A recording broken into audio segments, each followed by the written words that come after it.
Assalamualaikum warahmatullahi wabarakatuh. Bismillahirrahmanirrahim. Bismillah, alhamdulillah, wassalatu wassalamu ala rasulillah Sayyidina Muhammad ibn Abdillah wa ala alihi wa ashabihi wa azwajihi wa dhurriyyatihi wa ahli baitihi wa man tabi'ahum bi ihsan ila yaumil qiyamah. Para alim, para ulama, para kiai, jajaran pengurus Jamaah Nahdlatul Ulama cabang Bondowoso, Rais Syuriah, Yaya Syari ingkang kula hormati, Buatan Vidya, ingkang kula hormati, sedaya Banom NU, ingkang kula hormati, yang kita hormati Bapak Bupati, yang alhamdulillah ini seorang kiai nyambi jadi bupati. Jadi aslinya kiai nyambi bupati. Tamu undangan yang saya hormati khususnya dari Surabaya yang mewakili Ibu Khofifah yang saya hormati, yang tadi bisa membahasakan Madura, bahasa Bhinneka Tunggal Ika, Beneneka Tunggalineka.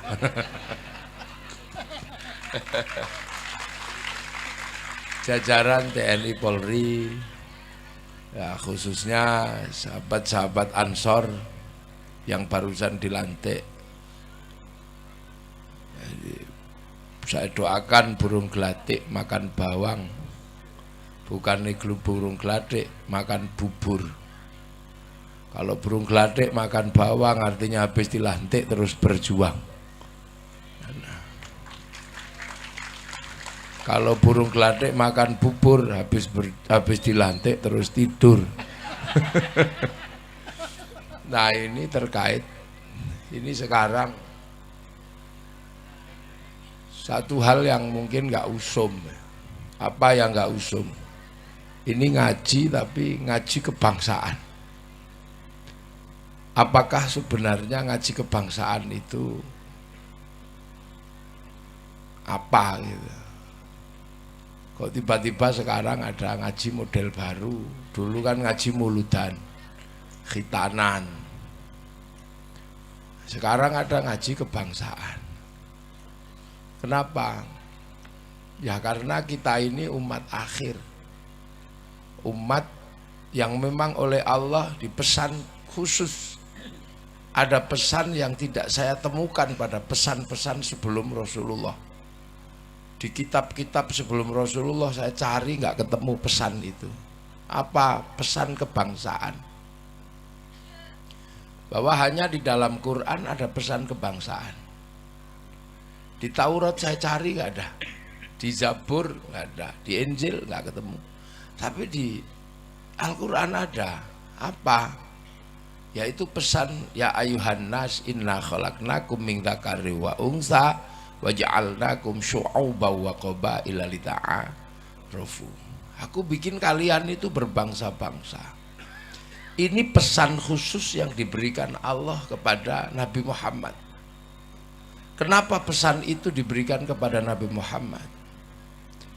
Karena Nabi Muhammad ini jadi nabi. Ketika dunia ini sudah berisi bangsa-bangsa dan suku. Jadi Nabi Muhammad ini nabi terakhir, nabi bontot. Apa kalau bahasa Maduranya? Nabi di budi. Nabi bungsu. Nabi bungsu.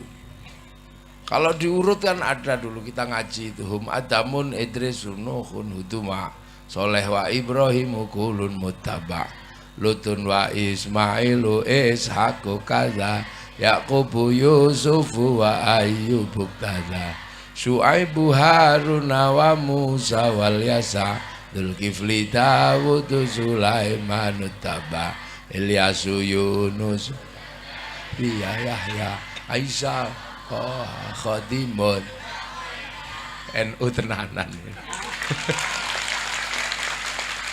NU beneran ini karena masih belajar aqidatul awam. Loh, saya nggak salah kamar ini.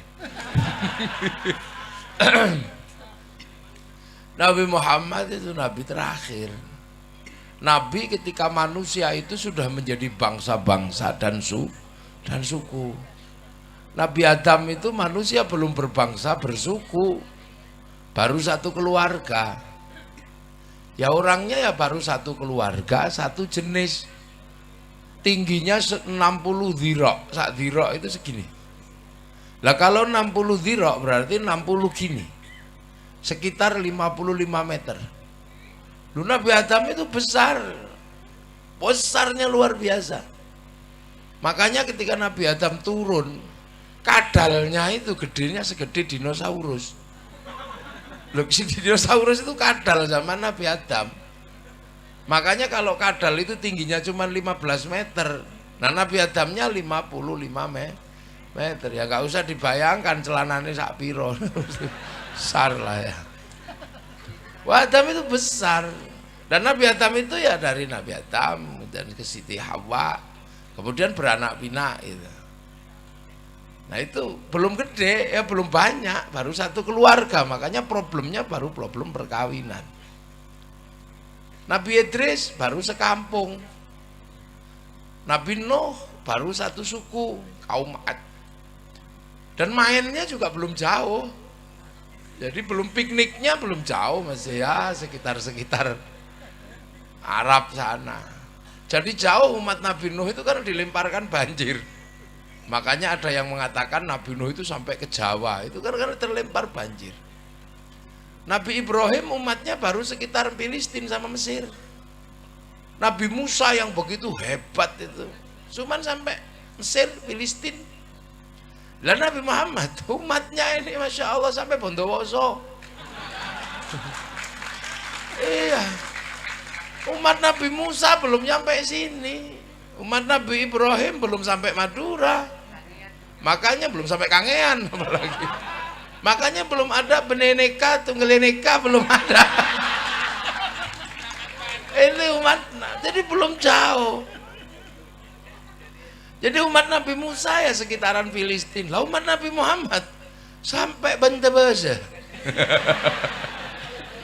Sampai situ Bondo, sampai Banyuwangi, sampai Afrika, sampai Korea, sampai Jepang. Ini umat Nabi. Dan ketika Nabi Muhammad jadi Nabi, umat ini sudah berbeda-beda. Nabi Musa umatnya satu jenis, gede gitu aja. Setengah Fir'aun itu. Tapi umat Nabi Muhammad itu sudah macam-macam dan beda-beda. Yang tinggal di Arab, cantik, ganteng. Yang tinggal di Afrika, hitam gosong kayak kopi.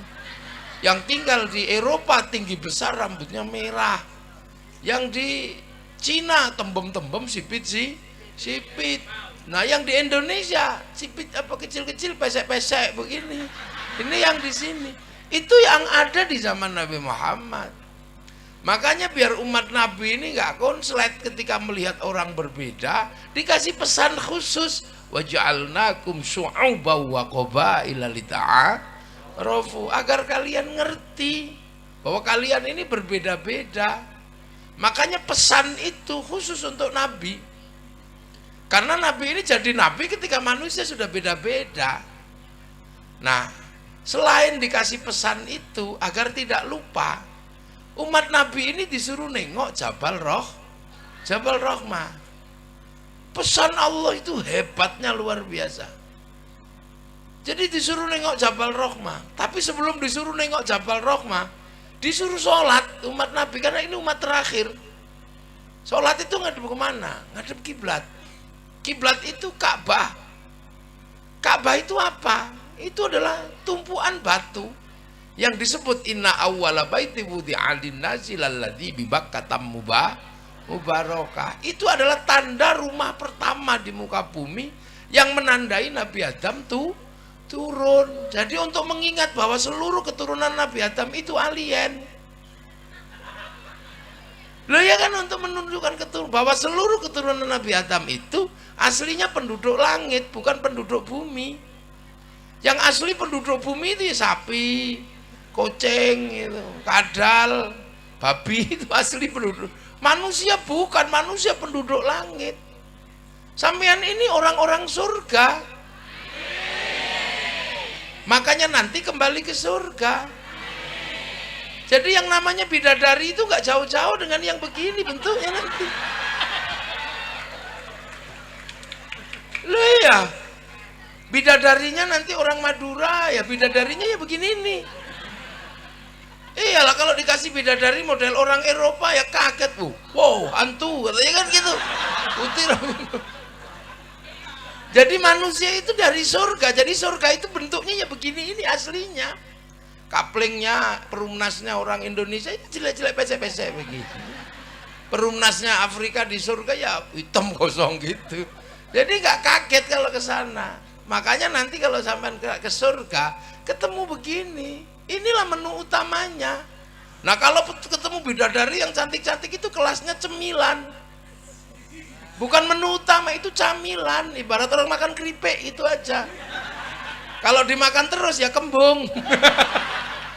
Jadi nanti di surga itu ya ketemu gini. Saya lebih membayangkan di sana itu nanti ketemu yang begini-begini aja, nggak perlu yang wajah aneh malahan. Itu aja. Nah ini nanti gini. Ini dari surga, makanya anak manusia disuruh nengok ke Jabal Rahmah, karena manusia belakang jangan sampai lupa bahwa manusia itu berasal dari langit. Makanya bentuknya bagus. Allah menyatakan laqad khalaqnal insana fi ahsani taqwim. Bentuknya terbaik. Hidung manusia sama hidung kambing beda.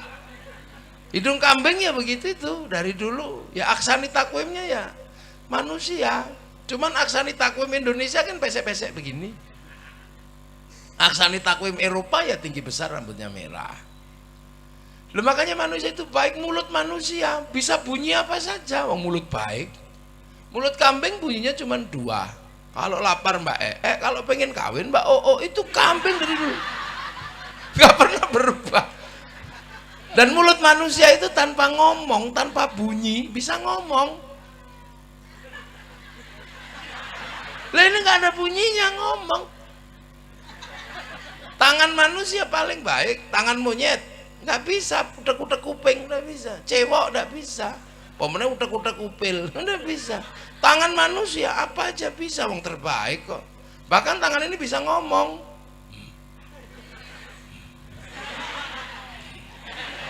Pilpres kemarin, gue bisa ngomong. Ini terbaik.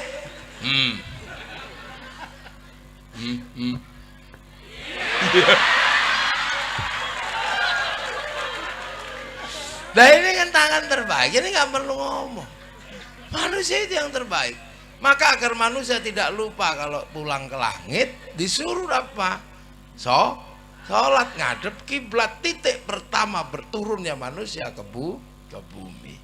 Yang kedua setelah itu manusia diajarkan nengok Jabal Rahmah, agar tidak lupa bahwa dulu manusia itu dari situ semua. Walaupun jadi berbeda-beda, asalnya satu, dari Jabal Rahmah, Nabi Adam dan Siti Hawa. Kenapa? Karena Nabi Adam dan Siti Hawa itu bertemu pertama kali ditandai oleh Allah, namanya Jabal Rahmah. Kan dulu dipisah. Nabi Adam turun duluan. Nah ketika turun duluan, Nabi Adam rindu dengan Siti Hawa. Makanya ujian manusia pertama kali turun ke muka bumi itu ujian rindu. Iya. Makanya di dunia ini tidak ada yang lebih menyakitkan selain sakit rindu. Nggak ada. Ya Nabi pertama turun itu rindu dengan Siti Hawa, 200 tahun dipisah. Makanya nggak ada sakit melebihi sakitnya rindu. Sakit gigi disontek sembuh, sakit udunan disontek sembuh. Sakit rindu nggak ada obatnya selain ketemu dia yang kita rindukan.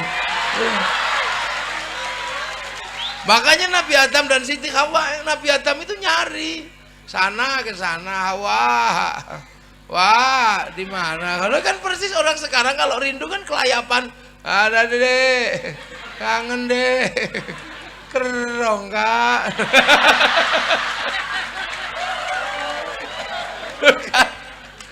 Kan gitu kan rindu. 200 tahun Nabi Adam nggak kuat, sudah nggak kuat, nggak tahan sudah, saking rindunya teriaklah Nabi Adam, Hawa, oh, ternyata sayup-sayup terdengar suara Nabi Siti Hawa, Mas Adam, Adam, gitu kan, loh. Nabi Adam ini nyari, dicari kemana-mana itu, akhirnya ternyata baru kelihatan Siti Hawa di atas bukit, duduk gini Siti Hawa, oh, Adam, Adek Hawa. Oh, akhirnya Siti Hawa begitu saking rindunya berdiri dan naikkan sarungnya, lari ngejar Siti Nabi Adam. Oh, Adam, Nabi Adam ikut, Hawa, tapi Nabi Adam ingat, Hawa, kamu jangan turun mengejarku, kenapa? Aku rindu, jangan kau tetap di gunung itu, jangan turun. Karena kalau sampai kau turun ke muka bumi ini mengejarku, aku khawatir kamu dicontoh anak cucu kita. Ada perempuan ngejar laki-laki. Yeah. Makanya semenjak itu nggak pantas perempuan ngejar laki-laki. Maka duduklah kau di atas bukit, akan dikejar oleh laki-laki. Maka Nabi Adam berlari mengejar Siti Hawa itu kalau film India ada lagunya itu, kalau film India, Hamko hamise selalu ilmi kahitum supalo, gitu. Kalau film India kejar itu, akhirnya begitu ketemu langsung teleta habis dah.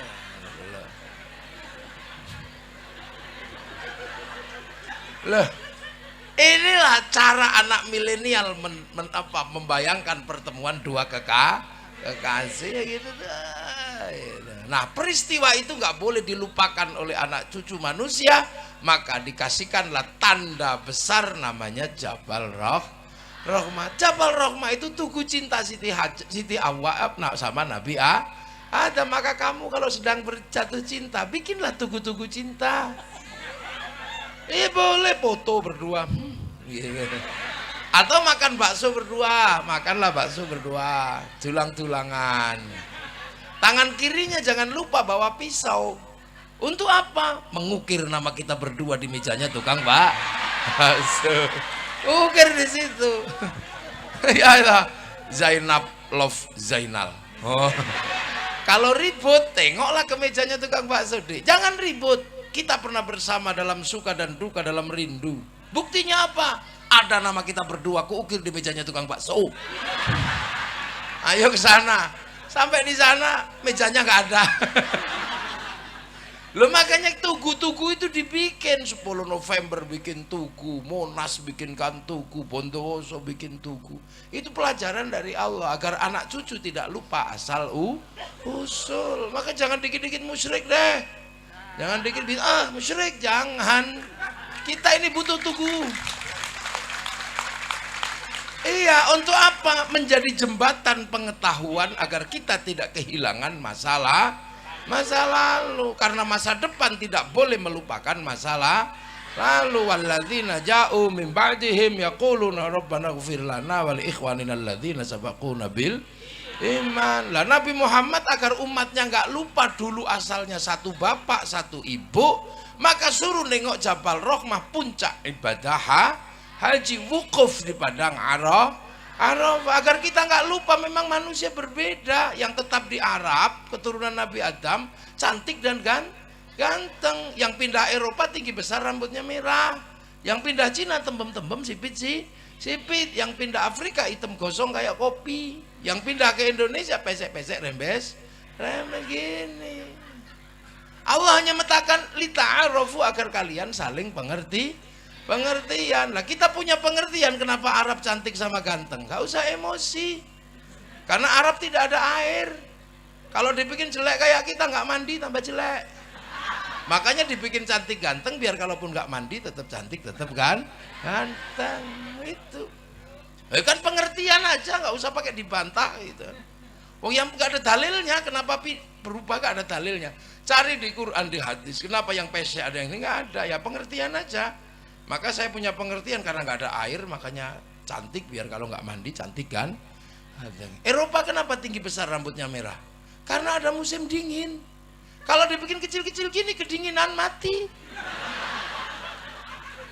4 bulan nggak ada matahari orang Eropa. Karena nggak ada matahari maka tiada sinar ultraviolet, kulitnya berubah tanpa pigmen. Maka saat matahari hilang, kulit perempuan dan laki-laki Eropa bintik-bintik kayak kulit tekek. Maka mereka berlari ke Indonesia, berjemur di pantai-pantai Indonesia. Itu bukan pornografi, itu berjemur. Maka Pak Bupati nggak usah emosi, nggak usah bikin perda Bondowoso turis masuk ke Indonesia harus pakai jilbab, nggak usah. Lah iya, kasih aja di bentangan pantai mana, itulah pantainya turis. Kalau kamu nggak tahan, nggak usah ke situ. Orang di situ itu dia berjemur, kamu aja yang salah paham dikira porno, bukan. Itu dede. Orang Eropa kalau musim dingin dia nggak punya daun, nggak ada daun. Seluruh daun rontok di musim gugur. Yang nggak rontok cuma daun cemara. Makanya bulan Desember teman-teman Nasrani kalau kemudian Natal pakai daun cemara. Bukan karena hebatnya daun cemara ya, cuma daun itu aja yang nggak rontok di musim gugur. Makanya seandainya Natal itu asli Bondowoso bisa daun sawu, gitu. Daun jambu. Makanya teman-teman Muslim NU nggak usah emosi. Jangan kau tanam cemara di depan masjid kami. Itu pohon Kristen. Semenjak kapan pohon punya agama? Ya saja. Ini loh yang diajarkan para ulama dahulu, indahnya luar biasa. Afrika kenapa hitam gosong? Ya karena ada singa. Kalau dibikin putih dikejar singa kelihatan. Nah kalau dibikin hitam gitu ya sudah, tengkurap itu dikira kayu. Lah yang Cina kenapa tembem dan sipit? Ya karena di sana kalau musim dingin salju turun, mataharinya keluar. Jadi silaunya luar biasa. Lama-lama ya gini-gini kan ya sih. Nah yang dari Indonesia kenapa kecil-kecil dan minimalis? Padahal makanan paling banyak, protein paling banyak itu di Indonesia. Kenapa kita kecil-kecil? Itu urusan Allah dan nggak ada masalah. Kita dibikin kecil-kecil karena oleh Allah kita ditempatkan di belahan buminya yang paling indah, namanya Indonesia. Nggak ada bumi seindah tempat kita, nggak ada. Sudah percaya sama saya. Saya ini kalau dalam zaman dulu Ibnu Battutoh saya ini. Pengembara. Belum seminggu saya keliling negara-negara Cina, dari Jepang keliling, dari Tiongkok keliling saya. Jadi saya hafal mulai dari Afrika yang paling ujung hafal. Nggak ada tempat seindah kita. Orang Arab itu mau nanam pohon butuh ratusan juta. Kita nanam pohon nggak sengaja. Ya kan? Makanlah kates, telan bijinya, pergilah ke ladang, lah di situ. Tunggu 6 bulan ada buahnya sudah. Di negeri kita.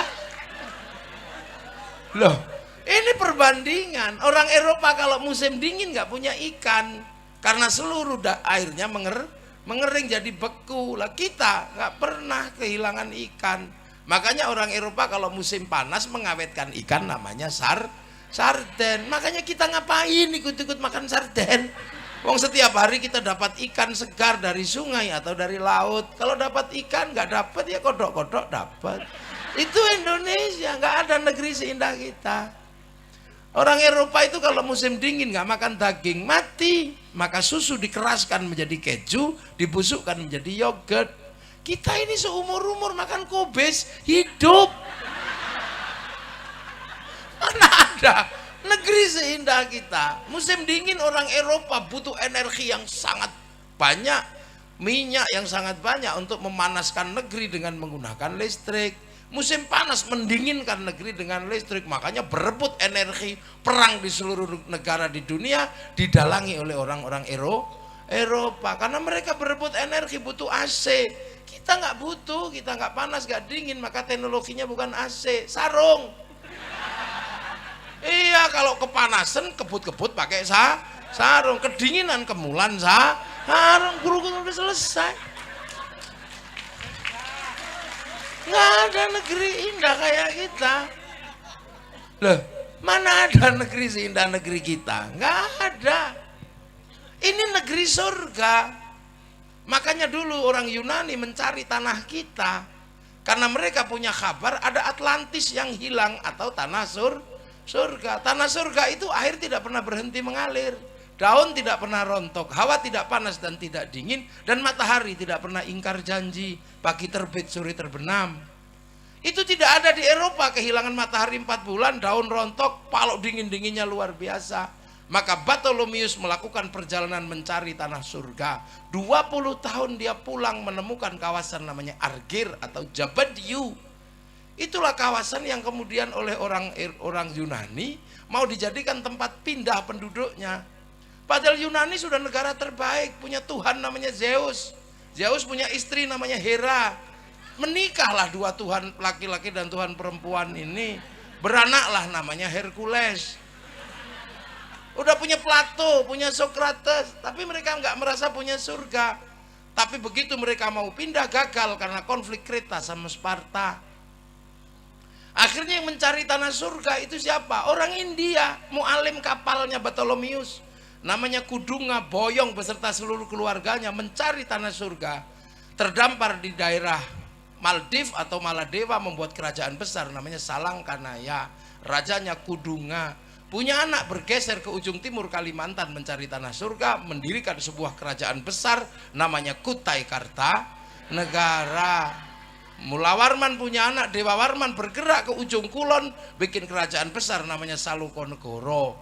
Punya anak namanya Purnawarman, pedalaman Jawa Barat, menjadikan kerajaan Tarumanegara. Punya anak Senasanaha pindah ke Galuh, bikin kerajaan di daerah Ciamis. Punya anak Sanjaya masuk pedalaman Jawa Tengah, membuat kerajaan namanya Mataram. Dan dari situ pecah dua, separuh Wangsa Sailendra pindah Palembang menguatkan Sriwijaya, separuh Sindok bikin Wangsa Isyana pindah ke timur, bikin Kadiri sama Toho. Kemudian dilanjutkan oleh Wangsa Baru, dipimpin oleh Kenarok, membangun namanya kerajaan Singasari mampu menaklukkan 2/3 dunia. Bahkan daerah Korea Selatan ada kampung namanya Kimhae yang buka hutan namanya Surowareng. Gak mungkin Surowareng itu orang Korea Selatan, itu orang Singasari. Makanya jangan heran di tahun 1222 bangsa ini menjadi bangsa yang bangkit. Sekitar tahun 1300 mampu menaklukkan Mongolia, sebuah negara penakluk Eropa, penakluk Arab, penakluk Cina, masuk ke Nusantara, ditaklukkan oleh orang Nusantara, dipimpin oleh Arya Wiraraja, orang besar yang kemudian bertempat di Sumeneb, Madura. Anak-anak milenial gak boleh lupa ini, bahwa kamu punya bangsa bukan bangsa kecil. Kalian punya bangsa-bangsa besar, jadi jangan mau diolok-olok. Kita bangsa kecil, kita bangsa besar. Eropa punya bangunan-bangunan besar, Arab punya piramid, kita punya Borobudur. Orang Eropa punya kisah cinta namanya Romeo Juliet. Orang Arab punya kisah cinta Kais dan Laila. Orang Cina punya kisah cinta Sampai Engtai. Kita punya kisah cinta Ande-Ande Lumut, Pandi Asmoro Bangun. Kita punya segalanya. Orang sana punya ibu tiri yang kejam namanya Cinderella. Kita punya bawang putih, bawang merah. Sana punya orang kuat namanya Samson, kita punya orang kuat namanya Bandung Bondo. Main-main. Sana silakan punya orang kuat, silakan sana punya binatang bisa ngomong namanya kura-kura ninja, kita punya kancil nyuriti. Timun sama aja, apa bedanya? Bedanya lengkap bangsa ini. Orang Arab silakan punya alat musik namanya terbang, terbuat dari kayu dan kulit. Orang Eropa silahkan punya alat musik namanya gitar, terbuat dari kayu dan tali. Tapi bangsa kita punya alat musik namanya gamelan, terbuat dari logam. Hanya bangsa yang menguasai ilmu pertambangan yang maju dan penguasaan metalurgi yang mapan mampu membuat alat musik dari logam. Itu bangsamu, jangan mau dibohongi. Kita ini bangsa kecil, kita bangsa besar. Kita mampu menaklukkan Mongolia. Bahkan kita mampu bersatu. Hari ini seluruh dunia sedang terkagum-kagum dengan Indonesia. Kenapa? Arab satu bangsa pecah menjadi puluhan negara, Eropa satu bangsa pecah puluhan negara, tapi kita puluhan bangsa mampu bersatu dalam satu negara, kesatuan Republik Indonesia. Terus sekarang kita diceritakan bangsa jelek, bangsa tempe. Kamu jangan percaya itu. Mereka-mereka ini sedang melemahkan mental kita. Agar apa? Kita benci dengan bangsa kita sendiri. Kalau sudah benci dengan bangsa kita sendiri, kalau bangsa sakit cari obatnya dari luar. Kita sedang meriang, cuman meriang gitu aja. Kita tidak sedang stroke, jadi tidak perlu ganti kekuasaan. Nggak perlu mengambil Hizbut Tahrir dari Filistin. Nggak perlu. Hizbut Tahrir itu didirikan oleh Taqiyuddin An-Nabhani untuk menjadi problem solving, menjadi jalan keluar buntunya Palestina agar merdeka di tanah Palestina. Tapi itu pun gagal. Jadi Hizbut Tahrir itu produk gagal di Timur Tengah. Masa kamu kesini mau dipakai untuk menyelesaikan Indonesia? Lucu aja kalian. Hei anak-anak muda, jangan bodoh kamu. Ikhwanul Muslimin itu adalah cara orang Mesir mau keluar bagaimana menjadi bangsa yang mandiri. Ikhwanul Muslimin didirikan oleh Hasan al-Banna untuk menjawab problem Mesir, dan itu gagal. Kenapa kamu bawa ke sini untuk menyelesaikan problem bangsamu? Jangan bodoh nak ya. Kita ini punya, dan gak usah emosi. Makanya orang-orang ini suka emosi karena dagangannya nggak laku. Iya, daging nggak laku. Baru teriak bendera inilah yang benar, bendera tauhid. Ini bendera Rasul, la ilaha illallah. Terserah kamu katakan itu. Saya tidak mengenal itu sebagai bendera tauhid. Saya mengenal itu benderanya Hizbut Tahrir. Itu bukan bendera tauhid. Kalau itu bendera tauhid, Kiai Hasyim Asy'ari pasti mengajarkan itu bendera tauhid.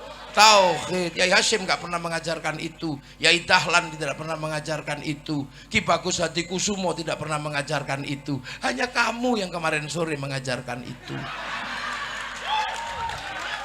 Kamu nggak usah emosi kalau kami nggak mau nerima benderamu.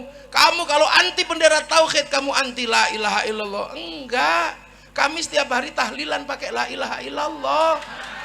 Kamilah yang paling sering menyebut la ilaha illallah, karena itu adalah cara zikir kami. Afdhal dzikri fa'lam annahu la ilaha illallah. Sudah kita lakukan setiap hari. Maka jangan emosi kalau kamu anti bendera ini, kamu anti la ilaha illallah. Enggak nak, enggak. Aku anti bendera PKI Palu Arit. Aku enggak suka, tapi kalau kami ke sawah tetap pakai arit, pergi nukang tetap pakai palu. Kenapa kamu ribut? Nah ini kita menjadi bangsa besar, makanya bangsa ini semuanya ada. Gak usah ribut. Kita dari segala sisi maju. Dari kalimat-kalimat yang kita punya, ini maju. Ya, di Arab sana orang tidur disebut naum, di Inggris disebut sleep. Di sini Bondowoso ada yang disebut sare, ada yang disebut tilem, ada yang disebut bobo. Tedung, oh ada tedung, ada yang namanya tedung. Nah di bawahnya itu udah macam-macam pangkatnya, ada micek, ada batang. Lengkap, kita punya segalanya. Makanya, dan kemudian bangsa ini menyelesaikan problem terbesarnya adalah problem pertemuan antar Tuhan waktu itu. Jadi konflik antar Tuhan terbesar itu ada di Nusantara tahun 820 antara Wangsa Shailendra yang beragama Buddha dan Wangsa Sanjaya yang beragama Hindu. Perang besar di Jawa Tengah sana, sampai akhirnya raja Hindu yang namanya Panukuh nggak mau jadi raja, takut perang sama raja Buddha namanya Garung. Tapi raja Buddha kerasnya luar biasa, setiap ketemu orang Hindu dibunuh.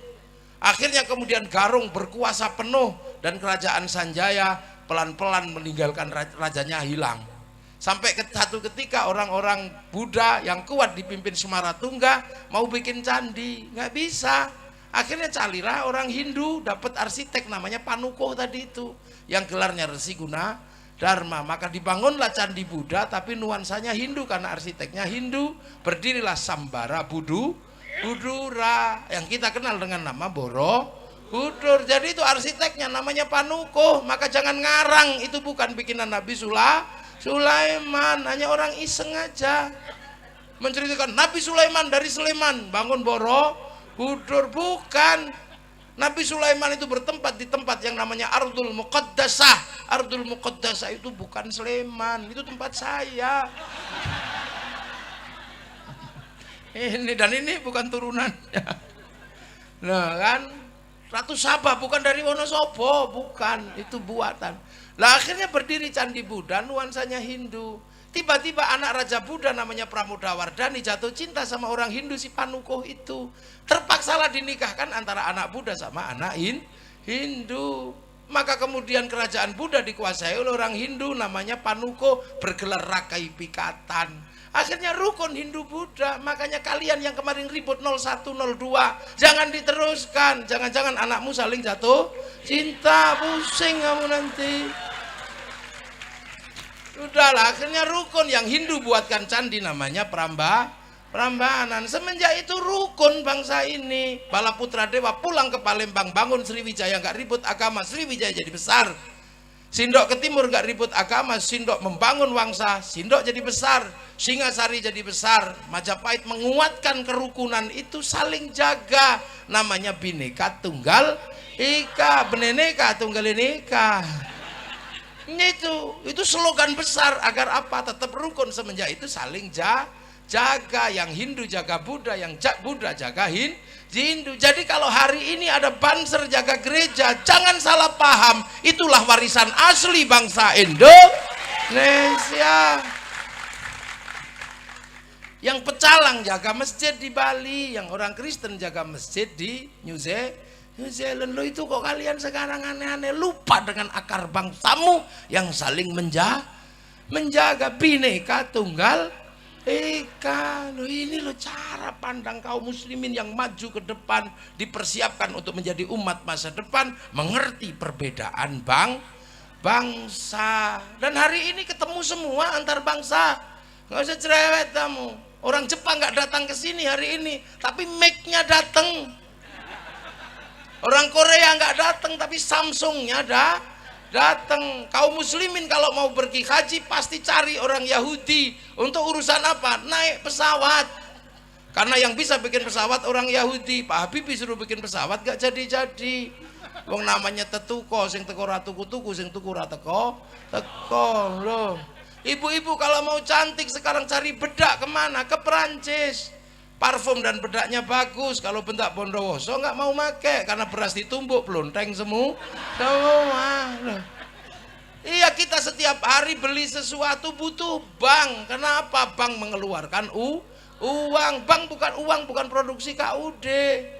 Uang itu produksi bank. Bank itu puncaknya ada di Bank Devisa New York yang bertempat di Wall Street Amerika, punyanya Rothschild Rockefeller Yahudi yang dipakai untuk membangun bangsa Amerika, mengontrol dunia. Lu sekarang apa? Ayo, ini pengajian, mau bikin pengajian ini menjadi bagus, foto saya di print di belakang sama Pak Bupati. Printer memang buatan Bondowoso, printer buatan Jepang dan buatan Eropa. Hari ini ketemu semua antar bangsa, maka dibekali.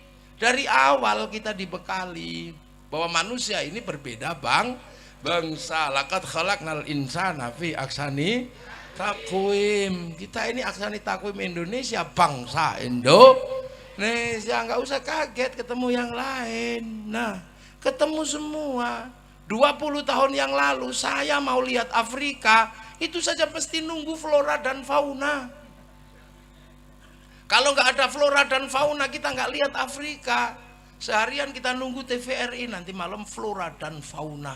Mau lihat Afrika, baru lihat gajah Afrika. Sekarang orang nggak perlu nunggu, yang penting punya handphone. Ini aja nyawamu sekarang. Ini dengan sambil tidur kita bisa pergi ke Afrika, tinggal ngetik kucing Afrika keluar. Kalau mau iseng bokong India keluar di sini. Ini dunia duniamu nak, dunia milenial, dunia yang terlihat tidak butuh siapapun. Maka saya harus mengingatkan kamu bahwa ada masa lalu yang harus kamu ingat, biar kamu tidak menjadi bangsa yang terpisah, jadi manusia yang terpisah dari masa lalu. Karena milenial dunianya di sini. Bahkan rembulan sudah sekarang nggak kamu hiraukan lagi. Dulu rembulan bagi kami adalah jalan menuju tepi pantai. Ketika kami punya cinta, kita jalan menunggu purna. Sekarang kamu dalam handphonemu ada senter. Nggak perlu lagi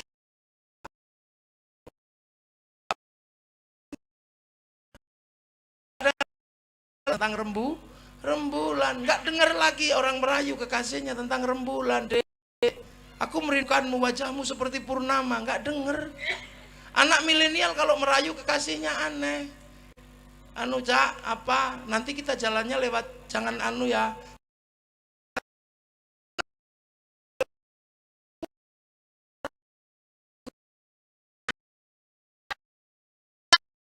Kalau lewat selatan nggak mampu mengutarakan. Itu anak milenial, anak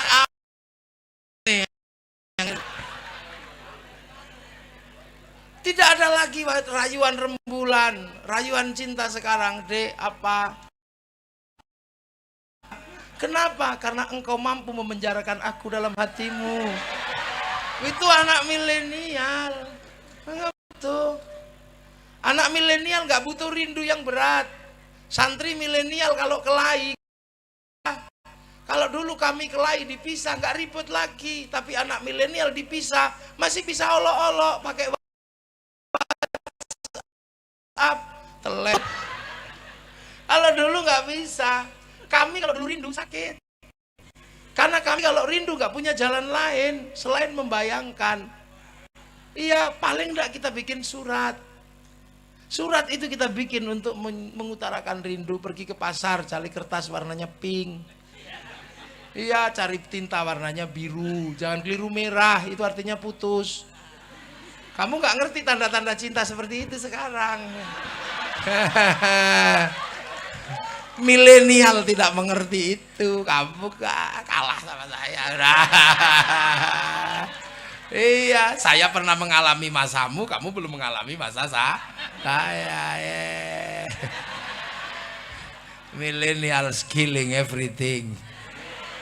Udah ya, dulu kita cari baunya harus bau mawar, jangan sampai keliru bau melati kertasnya, karena bau melati itu bau jerangkong. Terus nulis, kenangan sambil cari inspirasi nih. Untukmu kekasihku di pondok pesantren. Adikku. Jadi kekasihku enggak, adikku tercinta di penjara suci, di holy prison. Entah kenapa semenjak kepergianmu ke pesantren, aku jarang bisa tidur sore. Selalu larut, bahkan seperti kopiku yang kadang larut. Aku merindukanmu setiap detak nafasku, dan setiap aku merindukanmu sakit rasanya. Sesak dada ini, bahkan sepertinya ada luka. Maka seperti penyair kau tusuk di sana, berdarah di sini. Itu dulu. Tanya ini Pak Bupati. Semua gitu.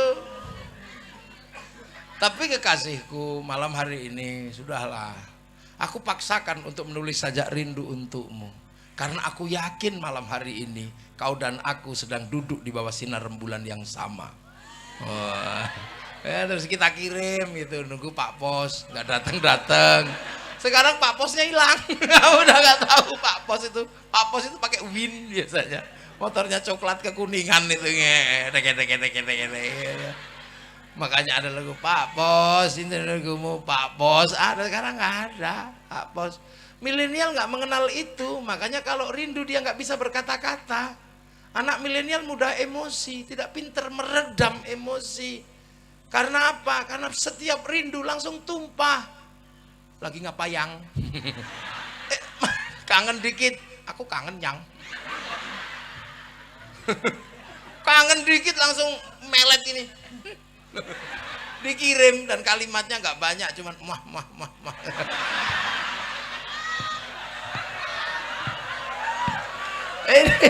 Ini anak milenial. Ya Allah, nggak mengenal apa-apa.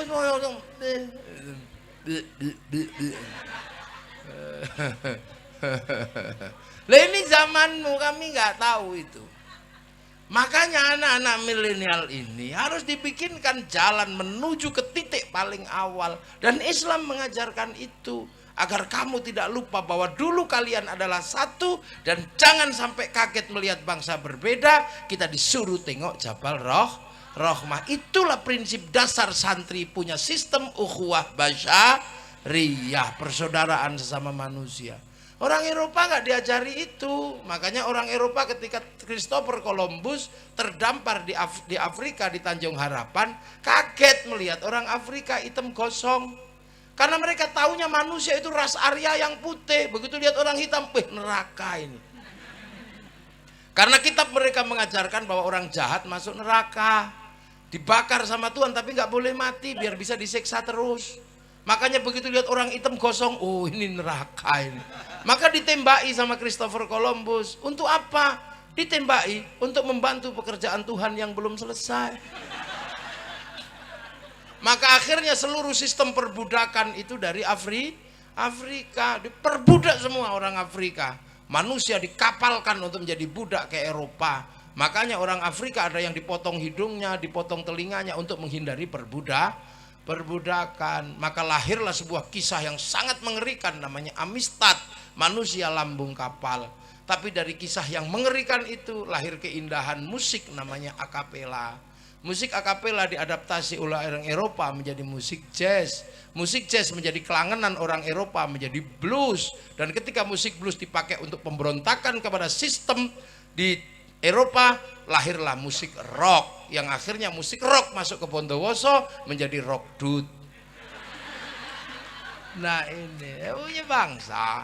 Orang Belanda datang ke Indonesia, lihat orang kecil-kecil, oh ini bukan manusia.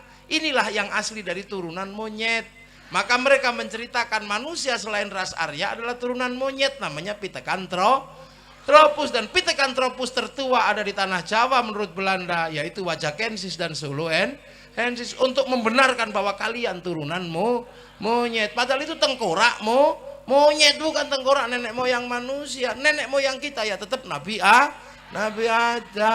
Makanya di Jawa ada panggilan kowe. Kowe itu anak monyet soalnya. Cari aja di terjemahan bahasa Jawa. Nah, orang Madura lagi. Makanya saya kadang kalau dengar bahasa Madura bede. Nah, bede. Tadi saya cerita sama Pak Bupati. Jadi Syekhona Khalil Bangkalan itu terkenal wali. Nah, satu ketika Bupati Bangkalan itu zaman Syekhona Khalil pengen mantu.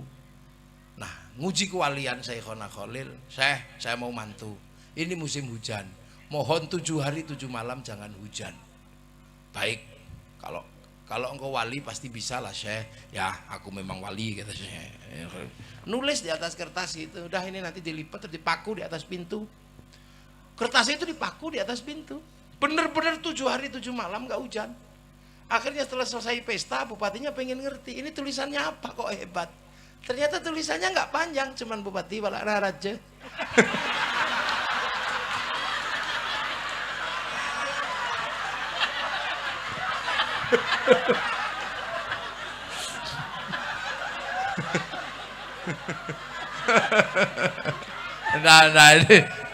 Nah itu yang cerita, itu ceritanya Gus Dur. Kata Gus Dur cerita itu dari Kiai As'ad Samsul Arifin. Saya dapatnya dari Pak Dur. Udah.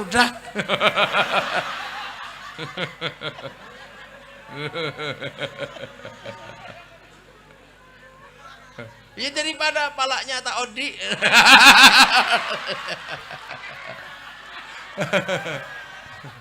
Loh lah ini kan ini bahasa, jadi bahasa itu macam-macam. Islam itu begitu, dihantarkan kepada titik di mana manusia agar mengerti, karena Islam ini agama masa masa depan, punya bangsa. Itu loh. Dan yang hebat lagi bahwa nenek moyang manusia itu pernah kehilangan jejaknya. Siapa yang menghilangkan jejaknya itu? Yang alam, runtuh Ka'bah itu pernah runtuh. Dicari sama Nabi Ibrahim beserta anak dan istrinya. Nabi Ibrahim menemukan jejak itu terus berdoa, Rabbana ini askantu min dzurriyyati biwatin ghairi dzi zar'in 'inda baitikal muharram Rabbana liyuqimus sholata waj'al afidatan minan nasi tahwi ilaihim warzuqhum minats thamarati la'allahum yashkurun. Berdoa. Maka jejak Nabi Ibrahim enggak dihilangkan, namanya maqam Ibrahim. Jejak Nabi Ismail tidak dihilangkan, namanya Khidr Ismail. Jejaknya Siti Hajar diabadikan, namanya Sofa Marwah. Jejaknya Nabi Ibrahim lempar setan, Jamarat Ula Wusta Aqabah. Jadi Islam sangat menghargai jejak masa lalu dan peninggalan orang-orang dahulu. Maka Nahdlatul Ulama menjaga itu dengan al-muhafadzatu 'alal qadimi salih wal akhdhu bil jadidil aslah. Sing bener sapa kalau udah kayak begini? Ya tetap santri. Ya tetap santri yang benar. Nah udah kayak kita dari sini sudah kelihatan. Yang lain nggak ada itu jejak itu. Makam wali musyrik. Nah, itu benernya sesungguhnya mereka ini nggak ngerti dengan jejak masa lalu Islam. Kenapa? Mereka ini kadang lupa diri. Nanti tak jelaskan ekor terakhir kali. Nanti paling jam 1. Ya apa-apa, udah tenang duduk ya, yang tenang. Sekali-sekali ketemu sama saya. Nah, Nabi Ibrahim ini tidak boleh dilupakan. Dan Nabi Ibrahim ini punya jejak besar karena meninggalkan anak cucu yang membangun peradaban. Ada anak cucu Nabi Ibrahim namanya Ishak, punya anak namanya Yakub atau Israel, punya anak 12 namanya Bani Israel. Dari Bani Israel lahir Nabi Musa, melahirkan agama besar Yahudi. Sekarang pusatnya masih ada di Israel, didirikan oleh orang-orang besarnya Yahudi. Kenapa? Karena Taurat menghasilkan orang-orang besar. Nabi Musa menjadi hebat setelah pegang Taurat. Manusia tempiling mati, tangan masuk saku keluar listrik, tongkat dilempar jadi naga, jadi barongsai, tongkat dipukul jadi jalan tol. Akhirnya Nabi Musa sangat terkenal punya Taurat. Teman-teman Nabi Musa hebat. Ada namanya Bal'am bin Ba'ura, punya ilmu mindah sesuatu tanpa menyentuh. Makanya kalau si Bal'am itu lewat dan kita membuat macet jalan, dia bisa celing sampean sak kampung pindah Surabaya. Makanya perempuan cantik nggak ada yang berani menghina Bal'am. Celing pindah kamarnya Bal'am. Itu orang bentebeseh cari ilmu itu. Nggak ada, itu celing pindah. Orang sini ngertinya cuma songel aja. Nah, dari itu orang hebat ada namanya Samson yang mampu mengambil sesuatu, mengambil kelapa dirok itu rontok, kuat itu Samson. Ada namanya Musa Samiri, mampu mengambil jejak malaikat, tapaknya diambil. Maka kemudian Yahudi punya tarekat-tarekat besar, sampai akhirnya punya tarekat besar namanya tarekat Kabbalah. Kitab Taurat diringkas menjadi kitab Talmud. Kalau kita menjadi Majmu' Syarif, Majmu' Latif, sana menjadi Talmud.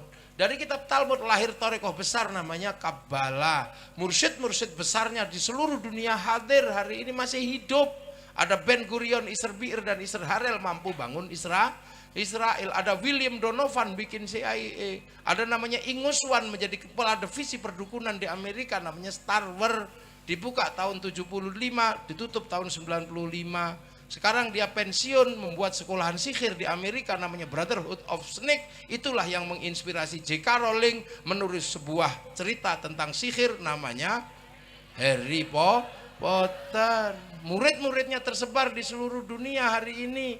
Bahkan salah satu muridnya menjadi orang yang paling kita cintai. Siapa? Lionel Messi, pemain sepak bola. Karena kamu nggak ngerti.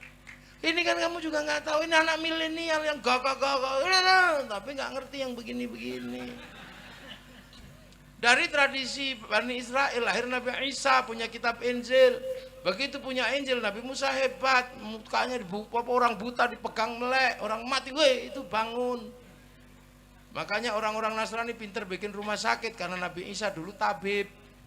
Setelah itu melahirkan ajaran-ajaran besar belakangan. Ada tarekat-tarekat, ada namanya iluminasi, macam. Ada kekuatan besar sekarang di Vatikan. Pemimpinnya namanya Paus. Terus kerajaan Tuhan namanya kardinal di mana-mana. Sekarang di Indonesia ada pemimpinnya namanya Romo. Tempat ibadahnya namanya gereja. Itu adalah Bani Israel sisi sana. Tapi Nabi Ibrahim juga punya putra namanya Nabi Ismail, melahirkan generasi besar namanya Rasulullah Shallallahu Alaihi Wasallam. Lah kita sekarang ketemu. Nah kalau ketemu bagaimana? Kamu kelahi lagi? Tidak. Allah sudah menyelesaikan problem antara Bani Israel sama kita. Diselesaikan oleh kapan? Rasulullah ketika Isra Mi'raj. Satu, kiblatnya kembali kepada Masjidil Aqsa, kita kepada Masjidil Haram. Minal Masjidil Haram ilal Masjidil Aqsa. Maka jangan ribut, sana kiblatnya sana, kita di sini. Makanya kalau sekarang di Filistin ribut Yahudi, Nasrani dan Islam, itu pantas karena rebutan tinggalan nenek moyang. Siapapun yang berebutan sawah pasti saudara. Kalau pematangnya baru tetangga. Jadi Palestina itu punya 3 agama. Jadi kalau ribut di sana nggak usah ribut. Wah itu hancurkan Pak. Ya kalau sekarang di sana yang menang ya yang pinter. Nah berhubung sekarang yang pinter Yahudi, ya Yahudi yang menang. Lah kok bisa? Lah Yahudi sudah mikir rembulan, kamu malah ribut celana cingkrang. Kan kejauhan mundurnya. Yang sana sudah berpikir tentang nuklir, kamu kembali berkuda dan memanah. Yang di sana sudah memikirkan bagaimana sistem perdagangan dunia, kamu masih ribut urusan jenggot. Ini kan susah. Sana sudah menjelajah, ketemu dengan umat seluruh dunia. Bahkan mereka masuk ke semua negara. Kalaupun orangnya tidak datang, pesawatnya datang, sistem finansialnya datang. Sementara kalian masih membahas masuk gereja kafir, kan aneh. Kamu mundur. Kamu masih ribut orang bawa tumpeng ke gereja musyrik. Lah kan kamu aneh. Mundur, jangan kejauhan nak. Mundur itu dikit aja, jangan jauh-jauh. Kalau kamu katakan orang masuk gereja itu kafir, kasihan kaum muslimin yang jadi cleaning service di gereja. Sudah bukan waktunya. Habib Umar bin Hafid biasa mengucapkan selamat Natal di gereja sana. Padahal setiap hari perang. Kamu kurang yakin dengan kealiman Habib Umar bin Hafid. Kamu masih kurang yakin dengan kemuliaan beliau. Beliau ke gereja, kadang kalau waktu sholat masih di gereja, beliau sholat mengambil tempat di sudut gereja. Kok kamu masuk gereja aja kok kafir? Kamu maunya apa? Apakah kamu mau bangsamu ini semakin mundur, agamamu semakin terpuruk? Ini eranya era perbankan, jangan mundur mengharamkan bank. Kasihan umat mati tidak punya jaminan kehidupan untuk bangun industri. Jangan. Tapi itu tidak terjadi di kalangan santri tetap maju. Sesuatu yang sudah dilewatkan oleh para masa lalu menjadi pengingat dan kita akan terus bergerak ke masa depan. Yang lain mundur bakas jenggot, kita sudah tidak ribut masalah jenggot. Yang lain masih membahas celana cingkrang, kita sudah tidak ribut masalah celana cingkrang. Yang lain masih ribut tentang bunga bank, kita udah nggak ribut karena kaum muslimin nggak bisa pisah dari bank. Kenapa pergi haji pakai bank? Baca Quran butuh bank. Karena percetakan Quran utang bank dulu sebelum dibeli sama negara. Nah, kalau kamu nggak suka bunga bank, ya jangan diambil bunganya kalau kamu nggak yakin. Tapi jangan kau haramkan bank. Karena bank dibutuhkan oleh kehidupan manusia baru. Ibarat kamu punya istri, kalau cuma mulutnya yang cerewet, ya mulutnya jangan dipakai. Tapi pipinya kan nggak apa-apa. Bokongnya kan masih bisa. Ya Allah. Dan itu nggak boleh terjadi dengan santri. Lah itu makanya kalau ketemu bagaimana? Sudah diselesaikan. Minal Masjidil Haram ilal Masjidil Aqsa. Kalau kemudian berhubungan tidak bisa dipisahkan, saling berbagi, saling apa? Ya sudah. Ketika naik ke langit, Allah cuma mengajarkan apa? Kama barok ta'ala Sayyidina Ibrahim wa ala ali Sayyidina Ibrahim. Saling mendoakan antara Ali Muhammad dan Ali Ibrahim. Lu gitu aja kok susah. Itulah maka Gus Dur tidak pernah ragu ketika berkunjung ke Israel untuk membicarakan bagaimana nasib Indonesia dalam kancah pertarungan nasional. Gitu aja kok susah kamu. Masuk gereja kafir, lihat film Korea kafir. Kamu kalaupun kalah cantik dengan artis Korea, kalah ganteng, jangan mengkafirkan nonton film Korea. Kamu kafirkan film Korea, kamu pakai Samsung. Juga produk Korea. Pak Bupati, Kiai kalau mau bangun jalan pakai teknologi pembangunan jalan Korea. Nggak bisa dul ya. Nah itulah makanya Kiai ulama tidak mudah mengeluarkan hukum. Kafir, musyrik. Enggak, biasa aja, mikirnya jernih. Karena apa? Ulama punya tanggung jawab keumatan. Yang suka kufar kafir biasanya umatnya itu subscribe.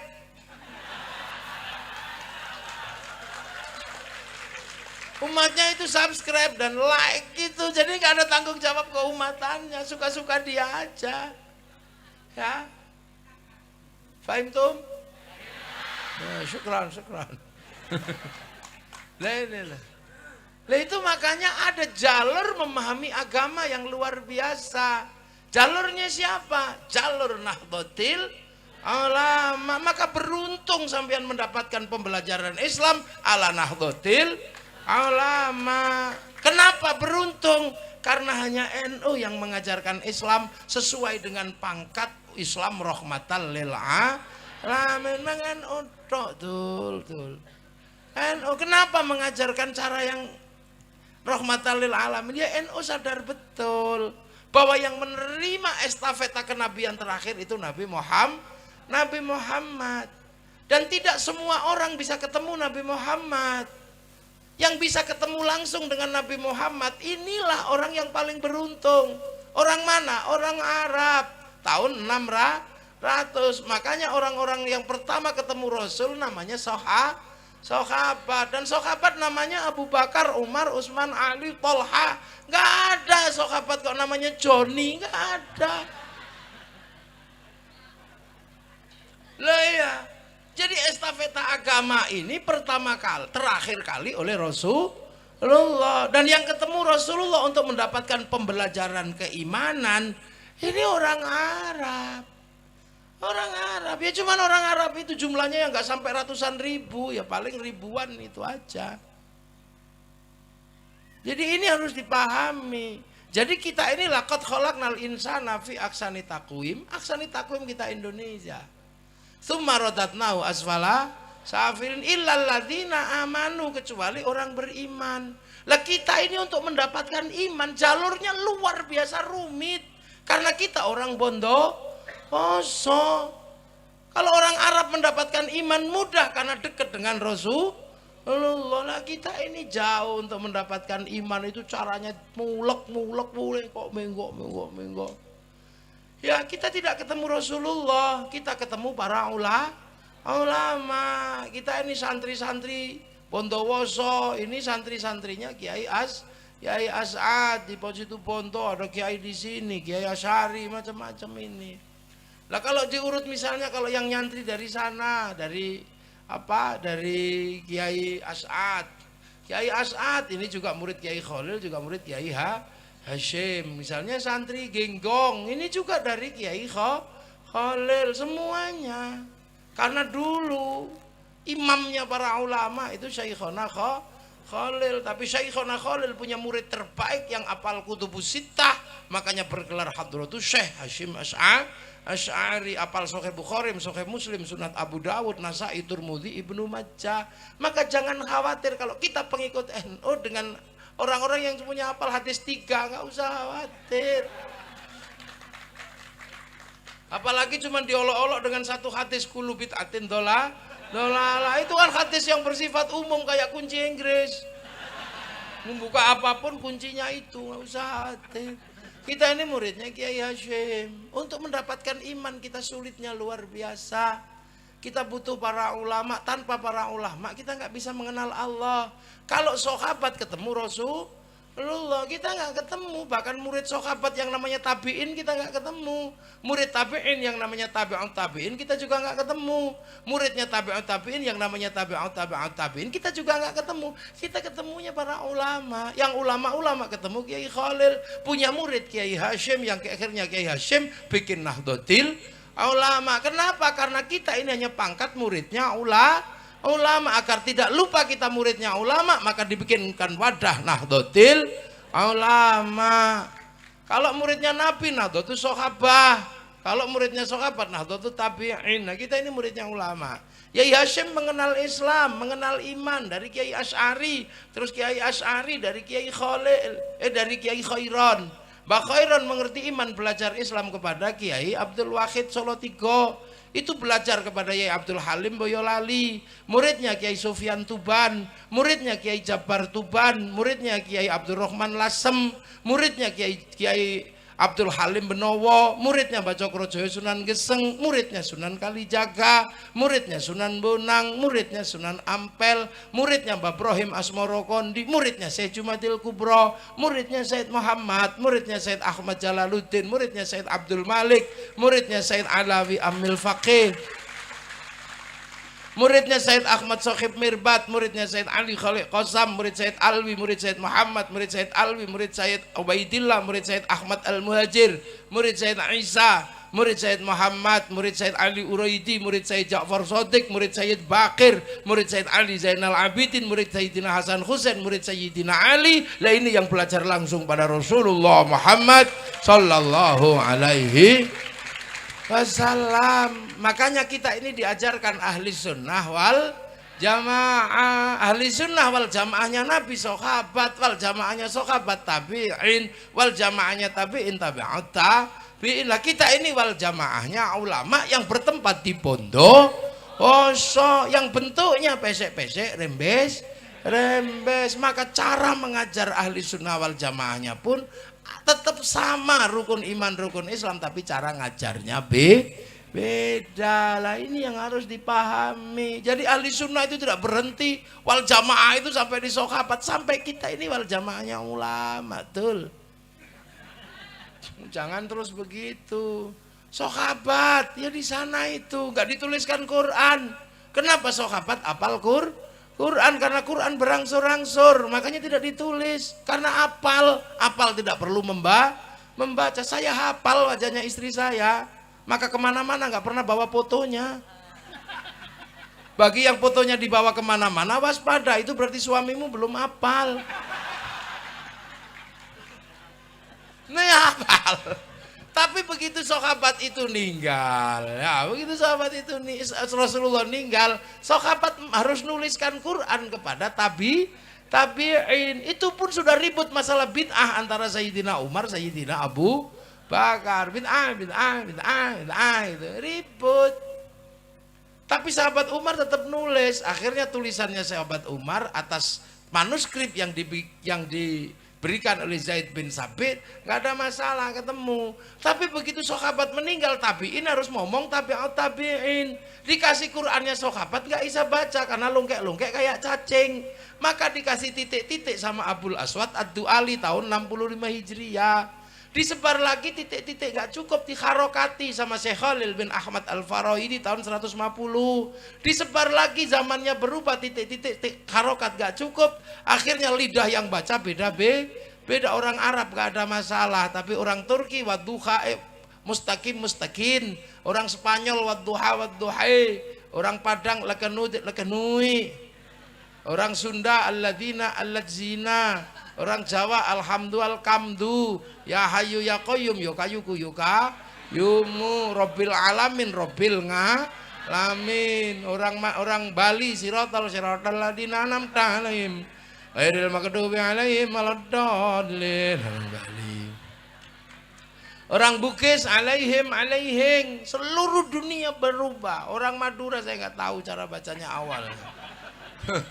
Maka dibikinkanlah ilmu baru namanya at-tajwid fi qiraatil Quran. Itu yang nulis namanya Abu Ubay Qasim bin Salam.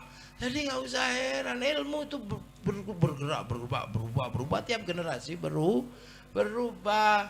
Sahabat itu waktu pindah dari Makkah ketemu orang Madinah kaget, karena sebelumnya nggak pernah ketemu manusia yang berbeda. Sampai di Madinah ketemu sama orang Cina yang kumisnya kiri kanan, jenggotnya 12. Sahabat nanya, ya Rasul, ada orang kumisnya 12 kiri kanan terus jenggotnya 11, itu orang mana? Oh, itu Cina. Utlubul ilma walau bisin. Maka sahabat Sa'ad bin Abi Waqqas melakukan perjalanan ke Cina untuk apa? Mencari tanah Tiongkok. Begitu setelah itu di Madinah sahabat ketemu orang aneh, kalau dagang nipu, belum dibeli sudah ada yang nawar katanya. Curhat ke Rasulullah, ada orang jahat di pasar ya Rasul. Oh, biasanya Yahudi. Kalau kamu pengen lihat Yahudi cirinya 3, sudah tua tapi rambutnya hitam, giginya utuh, jenggotnya nggak ada. Kok bisa ya Rasul? Iya, itu umatnya Nabi Musa. Dulu Nabi Musa waktu mau dicabut nyawanya sama malaikat Israelnya ditempiling. Poak, itu kepalanya pecah. Lapor kepada Allah, ya Allah, itu siapa mau tak cabut nyawanya kok saya ditempiling. Oh, jangan macam-macam, itu Musa, jangankan kamu, aku aja pernah dikomplain sama dia. Ilmu muda habis apa ya Allah? Oh enggak, tak ada ilmu yang tak kasihkan Khidir, kamu carilah, dan dia gagal. Itu. Maka malaikat datang lagi, ya Musa, nyawamu sudah expired. Waktunya tak cabut. Jangan coba cabut, ngomong dong. Temenku ngomong katanya rambutmu udah putih, jenggotmu semrawut, gigimu rontok. Oh, kalau gitu cabutlah, cabut. Lah orang Yahudi mikir Nabi Musa dicabut karena giginya rontok, jenggotnya semrawut, rambutnya putih, maka akhirnya dia nyemir rambut, menyukur jenggot, memperbaiki gigi supaya kalau malaikat Israel datang, oh belum waktunya. Maka semenjak itu sampai di zaman Rasulullah, urusan lihyah itu untuk menyelisihi orang Yahudi. Makanya kiai-kiai nggak ada yang ribet, kalau mau jenggotan ya syukur, enggak ya apa-apa. Tapi masalah jenggot menjadi ribut karena Kiai Said mengatakan orang jenggotnya panjang goblok, itu aja yang jadi ribut. Dan memang saya setuju dengan kalimat itu. Loh, ada sebabnya. Kenapa sampai Kiai Said orang alim bisa bikin statement begitu? Karena ada orang yang tiba-tiba mengatakan Wali Songo itu gak ada. Wali Songo tidak ada, itu fiktif lah. Orangnya namanya Zainal Abidin, jenggotnya panjang. Akhirnya sama Kiai Said diolok-olok, dasar orang kalau jenggotnya panjang itu goblok. Ya itu yang olok-olok Wali Songo gak ada yang berjenggot itu. Akhirnya dia balas, Kiai Said yang goblok. Orang penerus Wali Songo kok mengatakan orang berjenggot itu goblok, padahal seluruh Wali Songo itu berjenggot. Lah katamu kemarin Wali Songo gak ada, kok sekarang ada dan berjenggot. Nah itu aja sebenarnya asal muasalnya. Tapi goreng sana goreng sini karena ada yang bawa bimoli kemana-mana. Goreng daging ayam, daging sapi, daging ikanan, ada begitu itu. Lah ini loh, jadi anak kita, orang-orang kita mesti cerdas melihat ini. Nah itu makanya urusan lihyah. Islam kemudian berubah, geser lagi kemana? Geser ke Persia. Ketika di Persia ketemu budaya orang Majusi. Rajanya namanya Rustum, orang Jawa menyebutnya Rustam. Itu raja Majusi yang diislamkan oleh Sayyidina Ali. Karena Raja Rustum ini masuk Islam, maka kemudian tidak lagi menjadi Majusi, tidak lagi menyembah api. Nah setelah tidak menyembah api Majusi itu biasanya ditaruh tinggi, namanya manaro. Begitu ikut Islam, apinya dibuang, manaronya ditaruh di depan masjid. Nah seluruh kaum muslimin lihat manaro di depan masjid kok bagus, maka kaum muslimin berlomba-lomba bikin manaro. Sampai Bondowoso namanya menara atau menoro. Dan perkawinan antara Sayyidina Husain dan putra Raja Rustum melahirkan Sayyid Ali Zainal Abidin. Lah peristiwa itu terjadi di sana. Tahu-tahu tiba-tiba ada perang politik merebutkan kekuasaan. Sayyidina Ali terbunuh, termasuk Sayyidina Husain terbunuh pada bulan Asyura. Maka bulan Asyura menjadi bulan duka terbunuhnya cucu-cucu Rasulullah. Orang Jawa biar tidak lupa dengan peristiwa Asyura, maka menyebut bulan Muharram dengan sebutan bulan Suro. Karena orang Jawa kalau suka ngambil bahasa kepanjangan, itu diambil ekornya aja. Asyura, Suro, Muhammad, Mat, Zainal Abidin, Bidin, Zainal Arifin, Ipin, Zainuddin, Udin, itu orang sini. Makanya saya pernah ketemuan orang Bondowoso. Dari mana sampean? Dari Bondowoso, Kiai. Namamu siapa? Mat Ali, Kiai. Yang ini Mat Rohman, Kiai. Mat itu Muhammad, jangan Mat aja. Oh, jadi Mat itu dari Muhammad? Iya. Orang Jawa biar gak kepanjangan, maka Mat itu Muhammad disingkat jadi Mat. Oh, Kiai, terima kasih. Baru tahu saya kalau Mat itu Muhammad. Kamu dari Bondowoso? Iya, Kiai. Di mana? Di alun-alun situ, Kiai. Di sebelah mana? Itu, Kiai, di belakangnya Muhammad Drosa. Ya kalau madrasah ya madrasah gitu aja, jangan ditambah Muhammad Drosa.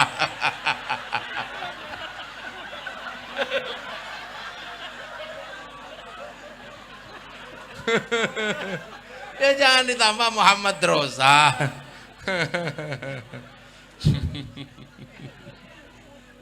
Allah Akbar. Itu makanya bulan Asyura di tingkat Suro. Jadi kalau ditanya bulan Suro itu, maka orang Indonesia di Jawa sini terutama kalau bulan Suro tidak mantu, tidak nikahkan anak karena itu bulan duka. Jangan bikin pesta ora, bikin bubur merah putih, bubur merah tanda darah yang tumpah, bubur putih tanda tulang yang pecah. Kalau pesantren bikin santunan anak yatim. Di Jogja muter beteng tidak ngomong bulan duka, jangan terlalu banyak mulut. Orang Solo mengeluarkan kebo, kemudian kalau kebonya diusap-usapkan seluruh tubuh. Ini bulan duka, kan gitu. Jangan terlalu banyak berdandan.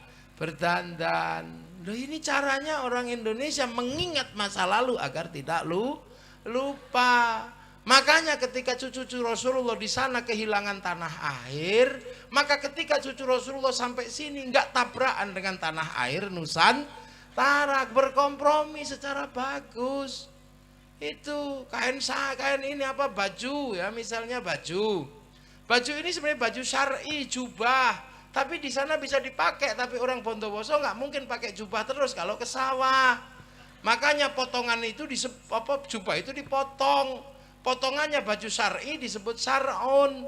Begitu orang Jawa gak punya huruf ain, punyanya ngo, maka sar'un jadi sarung, saruan jadi sarungan. Terus takbirnya Allahu Akbar nyantol karena ada belebetannya di sini. Karena aurat laki-laki baina surrah warukbah. Makanya Kiai kalau takbir Allahu Akbar nyantol. Nah yang nggak punya ini Allahu Akbar segini, takut melorotin gitu aja. Lah itu makanya kita ini ya Allah, begitu ketemu bangsa ini melihat rukun luar biasa. Saya yang di sana mungkin kiai-kiai ini sebutannya Asy-Syaikh Al-Karim, Ibnul Karim, Al-Fadil, Al-Alim, Al-Lama. Sampai sini cuma disebut kiai gitu aja. Dan kiai itu bineka tunggal ika karena bergabung dengan kebo Kiai Slamet, tombak Kiai Pleret, keris Kiai Sengkelat, Kiai Semar, baru ada Kiai Haji. Maka kiai bukan bahasa Arab, maka jangan dibikin jamak menjadi kuyaha, nggak bisa. Yang mestinya tilmidun, muridun menjadi santri, putra-putra kiai jadi sholat menjadi sembahyang, musola menjadi langgar. Jadi biasa aja bersatu. Karena kita ini dari dulu memang biasa bersatu. Termasuk sampai sekarang di sini bersatu. Semua roda dua bersatu dalam nama Honda. Mau Mio ya tetap Honda. Hondamu apa? Mio. Jadi di sini memang dari dulu bersatu. Kan gitu, semua bersatu. Semua mie instan bersatu dalam nama Sari. Semua pompa air bersatu dalam nama semua minuman botol bersatu dalam celana jin bersatu dalam bersatu dalam nama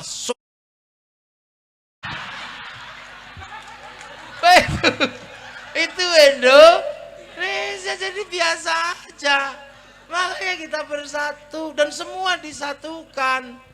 Kan gitu. Islam datang disatukan. Yang tadinya kerajaan, yang raja dan hamba nggak mungkin ada persatuan, dimasuki cara Islam hidup bersama, namanya musyarakah, yang akhirnya melahirkan konsep baru namanya masyarakat. Kalau sudah jadi musyarakah, tidak raja, tidak hamba, semua harus saling bertanggung jawab. kehidupan yang saling bertanggung jawab. Itu satu-satunya yang punya konsep hanya Rasulullah. Kullukum ra'in wa kullukum mas'ulun an ra'iyati. Maka raja dan hamba dilebur dalam bahasa Rasulullah menjadi ra'iyah, yang diserap ke bahasa Indonesia menjadi rakyat. Dan satu-satunya kaum muslimin dunia yang sanggup mengambil kalimat ra'iyah untuk menyebut nama warga bangsanya hanya ulama Indonesia. Terus kamu mengatakan negeri ini togut, ini tak tapuk lambemu. Kamu pasti bukan Indonesia. Makanya jadilah orang Indonesia yang biasa-biasa aja. Waktunya pakai peci ya pakai peci biasa aja ya. Yang peci hitam ya hitam, yang putih jangan sering-sering.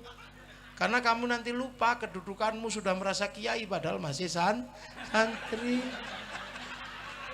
Karena bahaya betul. Sekarang banyak sekali orang belum diajar ngaji sudah dibebel apa? Udah dibelepet rapet sekali, dijupai, dibelepet gitu. Akhirnya begitu waktunya diisi nggak bisa masuk karena buntelnya udah terlalu rapet. Makanya santri Lirboyo tidak boleh pakai peci putih biar nggak lupa kedudukannya masih santri, jangan sampai merasa kiai. Dan peci putih itu mahal, 40 juta.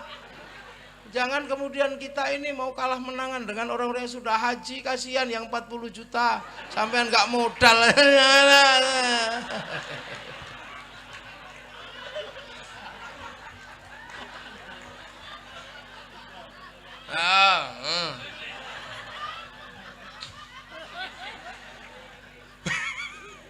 Lah inilah ya. Lah itu.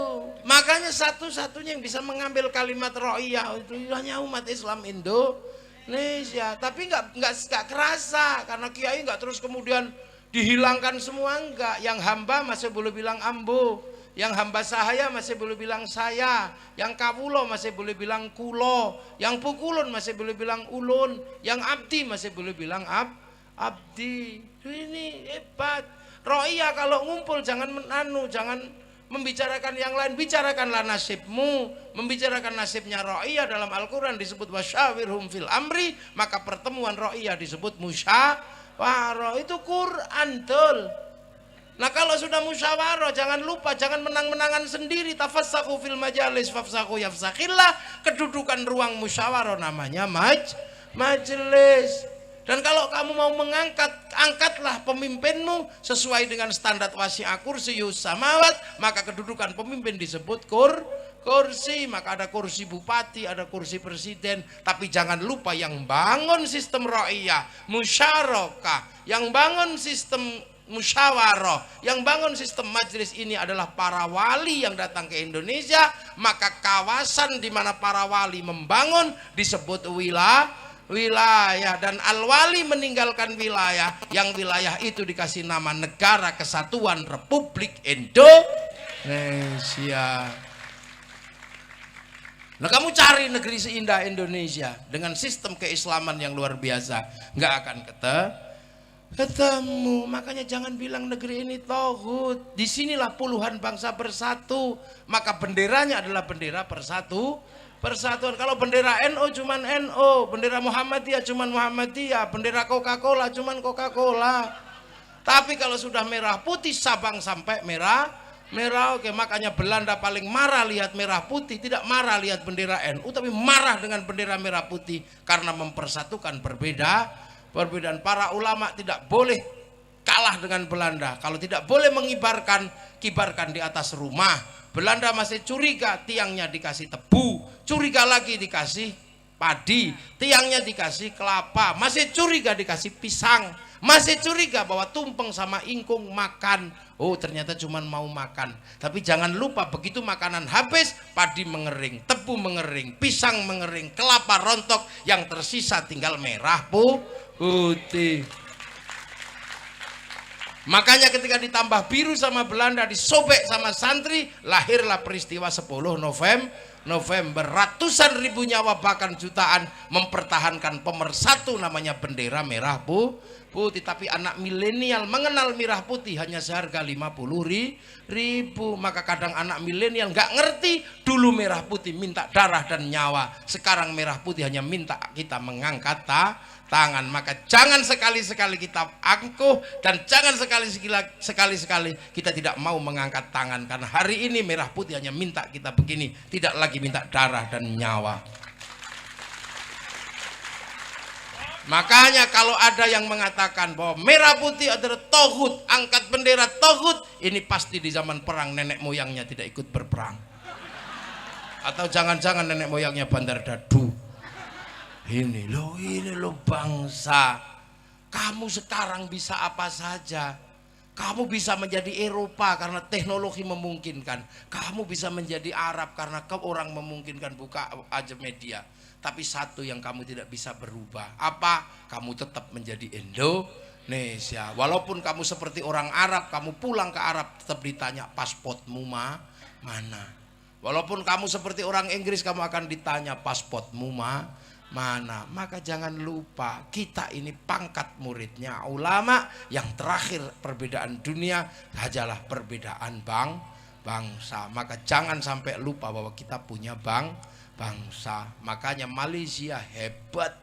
Ketika bangsanya terlalu banyak mengekspor radikal dari Timur Tengah, lahirlah eksportir eksportir teroris dari Malaysia. Akhirnya Malaysia kapok, seluruh orang radikal dirapikan dengan ISA, International Security Act, dan Malaysia diserahkan kembali kepada anak-anak Melayu namanya si Upin dan si Ipin. Anak-anak Malaysia nggak boleh lupa, si Upin dan si Ipin jangan lupa bahwa bangsa Malaysia tegak, salah satunya didirikan oleh ras besar namanya India. Maka si Upin dan si Ipin dikenalkan dengan tokoh kecil namanya Jarjit. Dia tidak boleh lupa ada anak-anak Cina, dikenalkan dengan tokoh kecil namanya Mei Mei. Dia tidak boleh lupa ada ras Indonesia yang bangun Malaysia, dikenalkan dengan tokoh Susanti. Ini cara Malaysia menggunakan cara pendidikan, diawasi oleh cikgu, dan kembali bukan spaghetti tapi ayam goreng. Nah, ini cara mereka mengatur bangsanya. Amerika ketika gagal dalam urusan Vietnam, karena harus berhadapan dengan Vietcong, bangsanya tidak boleh malu, bikin film Rainbow 1 sampai 6 untuk menutup bangsa yang malu. Gagal dengan Saddam Hussein, dia bikin film Hot Shot 1 sampai 2. Gagal dengan Usama bin Laden, bikin film 12 Strong. Amerika nggak boleh malu ketika nggak punya spiritualitas, dia akan mengambil spiritualitas Cina. Tapi agar bangsanya tidak malu, bikinkan American Shaolin, American Kung Fu. Biar tidak malu dengan spiritualitas Jepang, ambil dari Jepang, dia bikin American Samurai, American Ninja. Bahkan samurai terakhir dari Amerika namanya Tom Cruise dalam sebuah film The Last Samurai. Jepang tidak boleh malu anak bangsanya rebutan kekuasaan dalam rezim Tokugawa dan restorasi Meiji, bantai-bantaian antar anak bangsa. Maka kemudian dibikinkanlah cerita yang sederhana tentang peristiwa itu, dikasih judul Samurai X dengan tokohnya si Rory Kenshin atau si Kenji Himura. Kamu anak-anak milenial harus jernih dan paham menghadapi bangsa. Dan kita sudah punya cara agama dengan caranya ulama yang indah. Sholatnya tetap sama kita ini, tapi ulama-ulama tahu ini bondo diajak sholat setengah 12 zuhur masih di sawah. Maka kiai-kiai biasanya sholatnya mundur setengah 2. Itu biasa. Allahu Akbar, Allahu Akbar. Kalau belum datang ya Robbana, ya Rabbana, tunggu dulu. Kalau di tempat saya, kalau udah capek nunggu ya tombo hati. Kalau udah capek nunggunya sakit hati ya tambani sendiri hatinya. Kalau sudah nggak tahan baru emosi diuruki anjang baru kemudian jelantal. Ini caranya ulama. Di zaman Rasul kok nggak? Ya emang zaman Rasul umatnya orang Makkah, ini umatnya ulama orang Bondo. Oh, soban bahasa. Terus Allahu Akbar. Orang Mekah khusyuk karena pemancar utama, Bondowoso pemancar lokal, kadang sinyalnya hilang. Allahu Akbar, ada bakso ting ting. Bakso. Bismillahirrahmanirrahim. Sabbihisma rabbikal a'la alladzi khalaqa fasawwa walladzi qaddara fahada. Suwe. Loh, makanya orang sini setelah sholat diajak nambal bocor pakai zikir la ilaha illallah la ilaha illallah la ilaha. Enggak usah diprotes. Sahabat kalau zikir diem, kenapa kamu gedek-gedek? Sahabat murid Rasulullah diem begini hatinya kepada Allah. Santri Bondowoso diajak diem, ya tidur. Wong ini wal jamaahnya ulama. Terus kiai harus bunyi supaya yang tua-tua dengar dan menirukan. Nah, kalau cuman kiainya diam, mau copo mbah? Puasa sama aja, puasa Arab, puasa seluruh dunia sama. Khaitil abyadi, khaitil aswadi, sinar putih dan sinar hitam. Tapi di sini kehalang gunung Semeru, kadang gunung Welirang, kadang gunung, kadang pohon. Maka pakai imsak. Kalau sudah imsak jangan keluar rumah, tidur kamu. Karena kalau keluar rumah nggak khusyuk. Lihat jambu, lihat mangga. Orang Arab khusyuk karena keluar lihat padang pasir. Siapa yang pengen makan padang pasir? Nggak ada. Makanya daripada nggak khusyuk tidur. Maka ada dalil yang terkenal namanya naumu shaimin ibadatun. Begitu sepi tidur, kiainya pergi ke pasar. Apa? Beli mercon. Untuk apa? Biar nggak kesepian. Akhirnya dardor ada mercon. Maka Pak Bupati nggak usah emosi kalau ada mercon. Karena mercon bagi santri adalah perangkat ahli sunnah wal jamaah.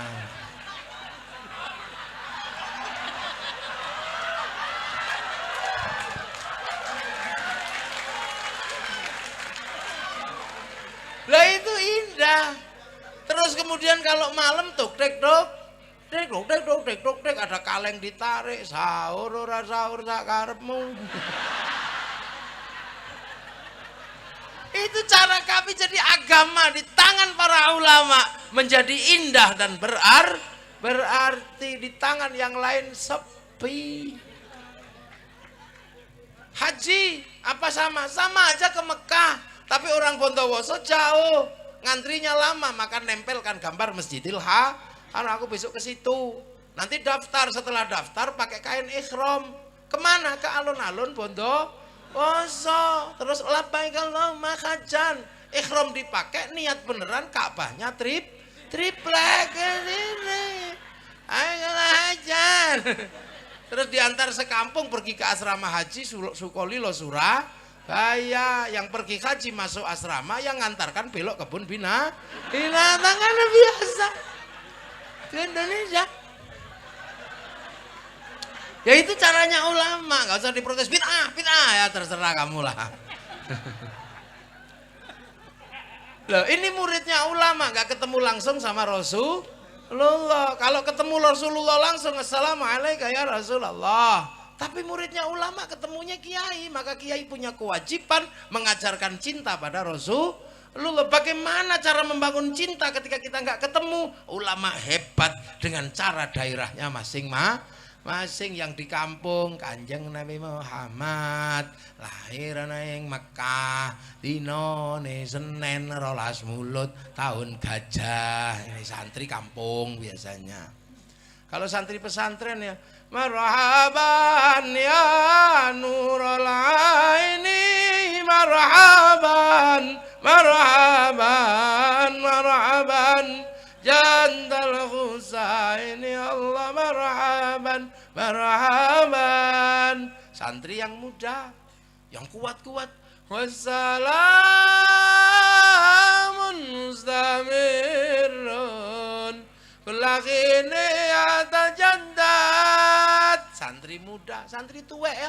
Halo ya Nabi, salam alaika ya Rasul salam. Napasnya udah habis.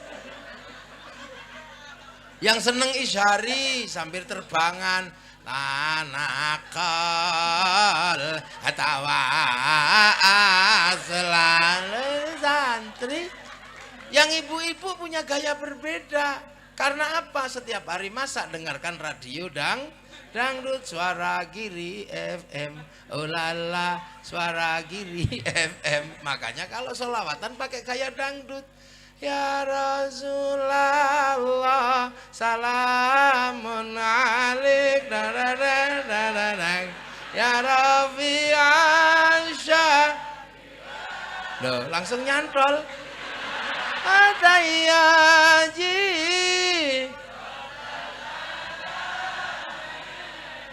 ya wailal jud,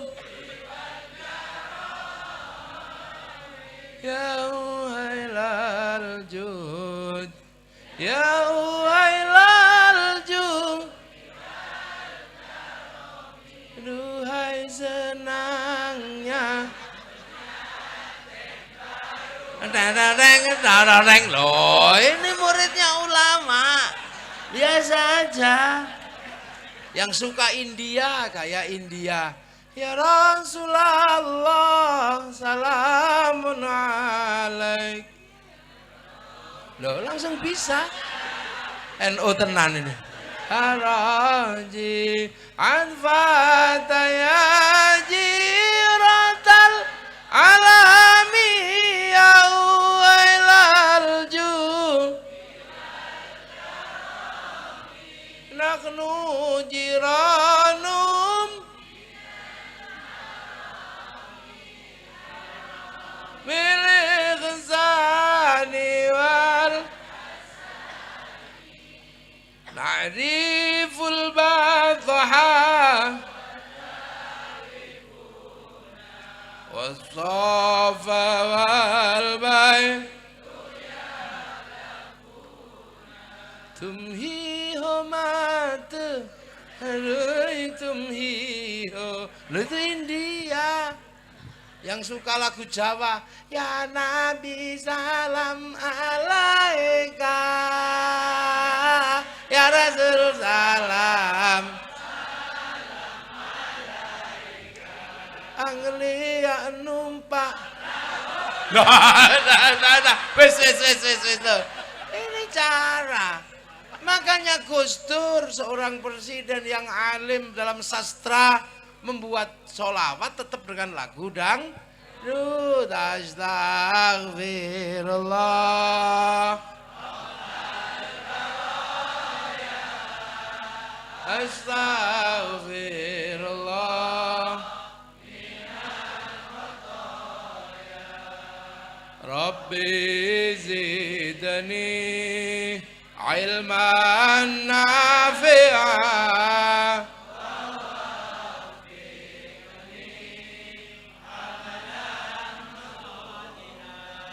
Itu kan lagu dangdut. Tuhan pengasih lagi penyayang, tapi pilih kasih sapandang sayang. Itu Dalaila. Coba lagunya Dalaila, grupnya Awara, judulnya Perintah Ilahi, yang ngarang Ahmadi sama Abdul Qadir.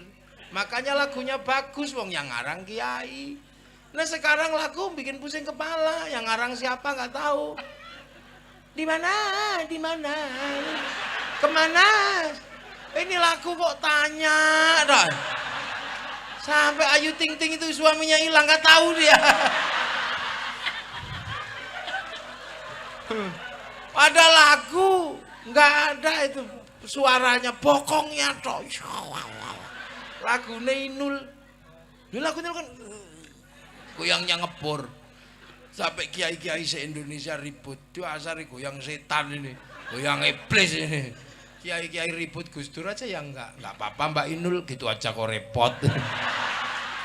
Terus saya diminta Kiai Fuad Hasyim, Gus bawa Gus Dur ke Cirebon. Tanya maunya apa, tak bawa Gus Dur ke Cirebon. Gus mau diadili kiai-kiai, nggak apa-apa, monggo. Duduk akhirnya, Gus Anda mengatakan goyang Inul nggak apa-apa, iya. Tapi Gus itu Masya Allah kalau sudah goyang pantatnya kiri kanan Gus. Itu semua penuh syahwat Gus. Kok Anda mengatakan nggak apa-apa bagaimana? Lu apa Anda lupa aku nggak lihat?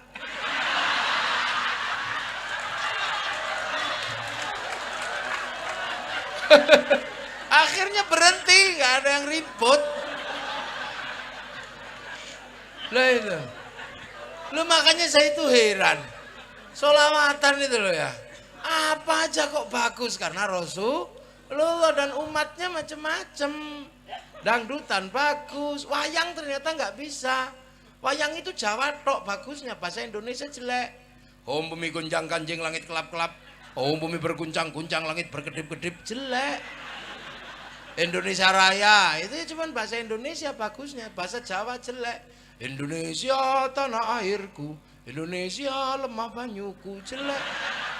Apalagi bahasa Madura, Indonesia tanah air engkok. Rusak.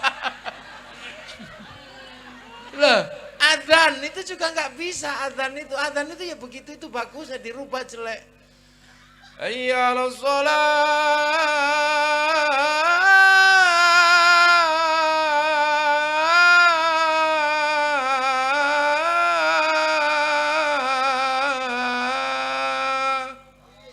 Itu adzan. Coba pakai lagu dangdut, rusak. Hayya 'alas shalah.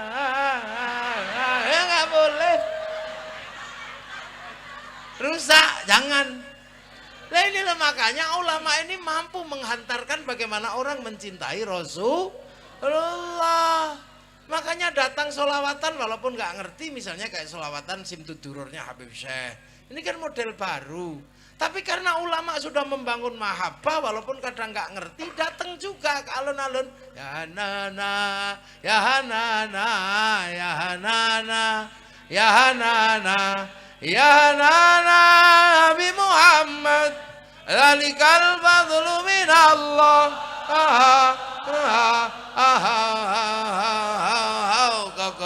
Ya Nana. Saya itu nyuntuh bisa, kokoknya yang nggak bisa. Latihan dari dulu, kokoknya itu yang susah. Kalau depannya taruhan bagusan saya.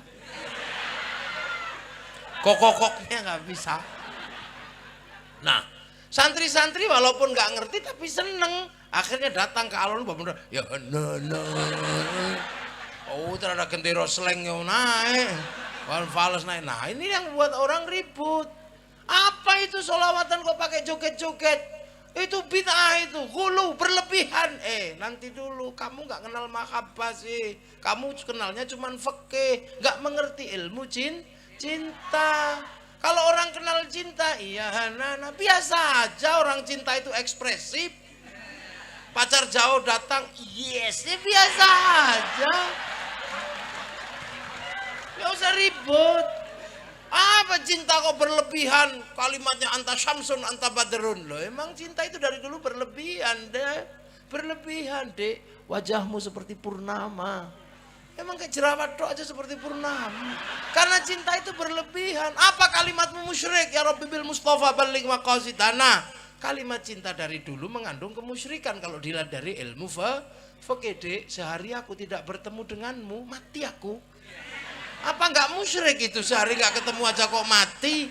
Emang yang bikin mati cinta kan Allah. Larang ada habisnya. Ingin ku mati bila tak ingat dosa. Ingin rasanya aku pulang ke rahim ibu. Musyrik itu, kamu ribut. Palamu segede itu kembali ke rahim ibu.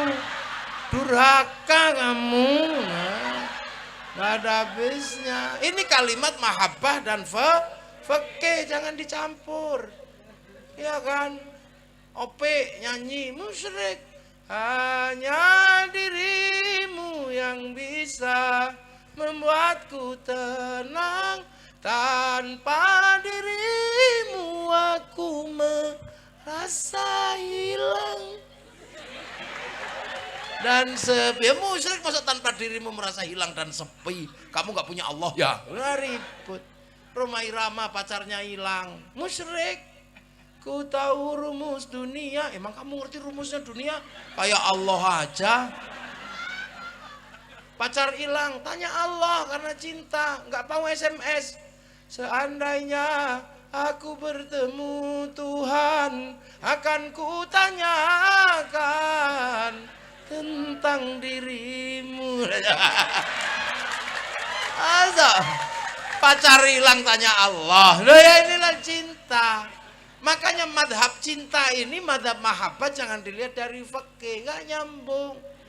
Rabi'ah al-Adawiyah begitu jatuh cinta sama Allah bikin syair, semua orang takut. Ya Allah, kalau ada nikmat buatku di dunia aku nggak butuh, serahkan sama musuh-musuhmu aja. Kalau ibadahku di akhirat, karena kalau ada nikmat buatku di akhirat aku nggak butuh, serahkan sama kekasih-kekasihmu ya Allah. Kalau ibadahku karena aku pengen surga, tutup surga itu dariku. Kalau ibadahku karena takut neraka, bakar aku di dalam neraka. Tapi awas ya Allah, kalau ibadahku karena aku rindu padamu, jangan kau palingkan wajahmu dariku. Berani sampean? Enggak berani, kita Rabbana Atina kelasnya. Ini madhab mahabbah yang kadang kalau kita nggak ngerti. Saya Jalaluddin Rumi pidato, kumpul saudara-saudara, hari ini Allah rugi dan saya yang beruntung. Wah, ngamuk semua. Hari ini Allah merugi, saya yang beruntung. Wah, mau dibawain parang sama orang sekampung. Kamu mau apa? Iya, Allah rugi sekarang. Gimana sebelum tak potong kepalamu? Iya, aku dan Allah saling jatuh cinta. Allah mendapatkan aku dapat Allah. Aku dapat Allah, zat yang maha agung segede itu, untung aku. Allah dapat aku, gini rugi. Lah ini bahasa cinta, jangan pakai bahasa fikih. Konslet sampean. Lah orang-orang yang tidak melakukan sholawatan ini biasanya konslet karena nggak ngerti bahasa cinta. Ini madhab cinta, susah. Lihat kan, ada orang pidato, masalah. Hei, semua kumpul. Saya menyatakan hari ini sayalah orang yang bisa lari dari rahmat Allah dan saya tidak kena rahmat Allah. Wah, tempilingi orang. Pidato lagi dia, kumpul semua, hari ini akulah yang paling benci dengan barang hak.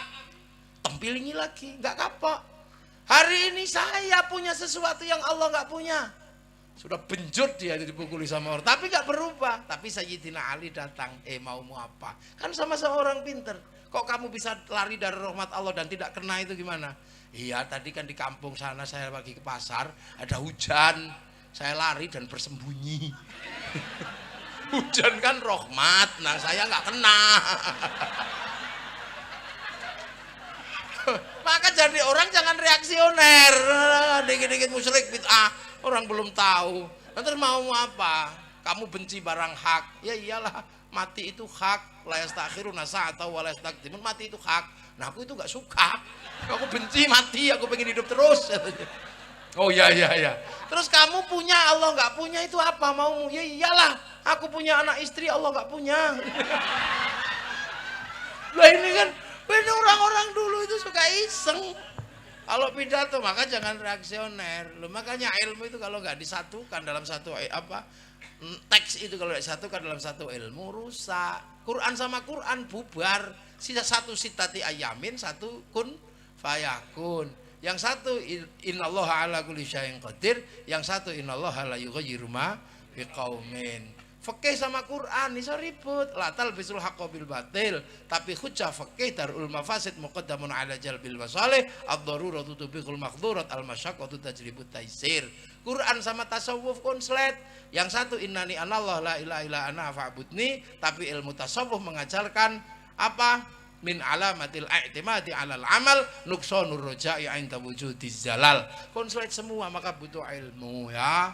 Makanya kalau madhab cinta itu yang paling bagus menggambarkan itu Ibnu Katsir dalam kitab Qissatul Anbiya, menjelaskan tentang burung kedik jatuh cinta. Iya kan, burung kedik kan? Kalau di Jawa burung emprit. Orang Madura menyebutnya burung kedik. Burung kedik ini jatuh cinta. Di samping manuk kedik, nah di samping Nabi Sulaiman ini merayu kekasihnya. Dia lupa Nabi Sulaiman ngerti bahasa burung. Dek kedik, apa mas kedik? I love you, pret. Dek kedik, jangan begitu. Aku jatuh cinta sama kamu. Kenapa kau bilang pret? Apakah kau harus membuktikan cintaku padamu dengan meruntuhkan kerajaan Sulaiman? Akan aku runtuhkan kerajaan ini demi cintaku padamu. Akan aku porak-porandakan kerajaan ini. Akan aku hancur leburkan kerajaan ini. Akan aku rebut mahkota Sulaiman, ku persembahkan padamu sebagai tanda cintaku padamu. Itu manuk kedik yang kecil begini. Nabi Sulaiman dengar gitu alati kedik mulutmu itu. Apa jawaban manuk kedik? Ya Sulaiman, jangan begitulah. Aku tidak mungkin menghancurkan kerajaanmu, aku kecil. Tapi kamu mesti ngerti, inilah kalimat kedik kalau lagi jatuh cinta. Jadi kalimat cinta itu memang aneh. Ini yang bisa mengerti cuman para ulama. Dan ini kalau Islam dipegang oleh para ulama, mundurnya nggak kejauhan dan akan tetap menjadi rahmatan lil alamin. Dan disitulah Ansor punya tugas untuk menjaga kelangsungan Nahdlatul Ulama. Amma ba'du. Nah, muqaddimah ngaji baru selesai. Lah ini baru pembukaan. Saya belum mulai. Awas, tunggu.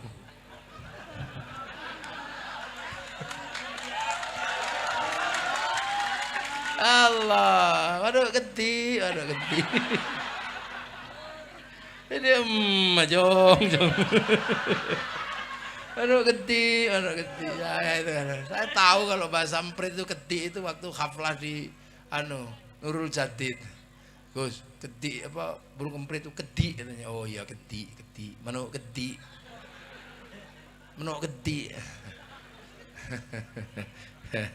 Nah inilah indahnya Islam itu kalau dipegang oleh para ulama. Jadi zaman ulama ini eranya era baru yang tidak harus mundur ke belakang. Makanya kita punya manhaj namanya al-muhafadzatu 'alal qadimis sholih wal akhdhu bil jadidil asla. Dan orang-orang seperti kita menjadi orang-orang yang damai-damai aja, biasa-biasa saja, nggak usah terlalu Allah Akbar. Ulama cuman Allah Akbar. Nah inilah mungkin kapan-kapan kita lanjutkan lagi. Ya udah jam 20 watt. Pas 00 loh ini Pak Bupati. Pas 00 ini. Pas 00 loh. Ini udah 00 jamnya. Jadi kosong-kosong ya. Ya nanti ya. Macong. Mana kedik. Nah nanti cari kediknya sendiri-sendiri ke rumah. Mudah-mudahan semua dapat ridho Allah ya, dapat barokah. Kita punya bangsa kita jaga, kita punya ulama yang punya tanggung jawab membawa Islam ke masa depan, dan semoga kita semua nanti husnul khatimah. Al-Fatihah. Ghairil maghdubi 'alaihim waladdallin. Amin. Ihdinas siratal mustaqim. Assalamualaikum warahmatullahi wabarakatuh. Monggo panjenengan. Sudah panjenengan yang berdoa. Bismillahirrahmanirrahim. Allahumma ya Allah. Allahumma shalli ala sayyidina Muhammadin wa ala salatan taj'aluna biha min ahli al-ilmi zahiran wa batina wa tahshuruna bi ibadika as-salihin fi dunyana wa akhirana. Allahumma inna nastaghfiruka wa nasta'udzuka adiyanana wa anfusana wa ahlana wa auladana wa ambalana wa klashana qaidana. Allahumma ja'alna wa iyyahum fika nafika wa hifdika amanika wa yalik wa jiwarika min kulli syaitanin marid wa jabbarin anid wa li'anin wa libaqi min kulli syarr innaka ala kulli syai'in qadir. Allahumma jammilna bil afiyati salam haqqina bit taqwa wal istiqamah wa a'ilna min mujibatin nadamah innaka samad du'a. Allahumma ighfir lana bi li abaina wa li ummahatina wa masyayikhina wa lil muallimina ولإخواننا في الدين ولمن أحبنا فيك ولمن أحسن إلينا وللمؤمنين والمؤمنات والمسلمين والمسلمات يا رب العالمين وصلى اللهم على عبدك ورسولك سيدنا محمد وعلى آله وسلم وارزقنا كمال المتابعة له ظاهر باطن في عافية وسلامة برحمتك يا أرحم الراحمين سبحان ربك رب العزة عما يصفون وسلام على المرسلين والحمد لله رب العالمين. الفاتحة.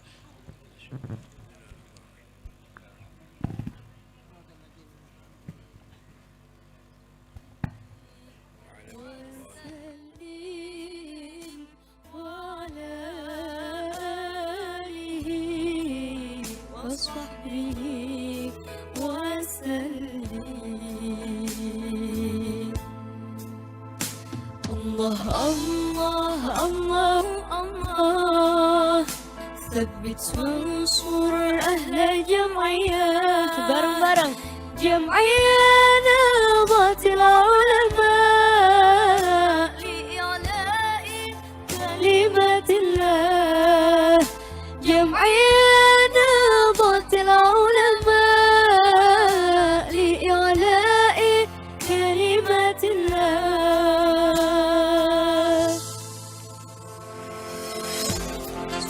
Nabi Muhammad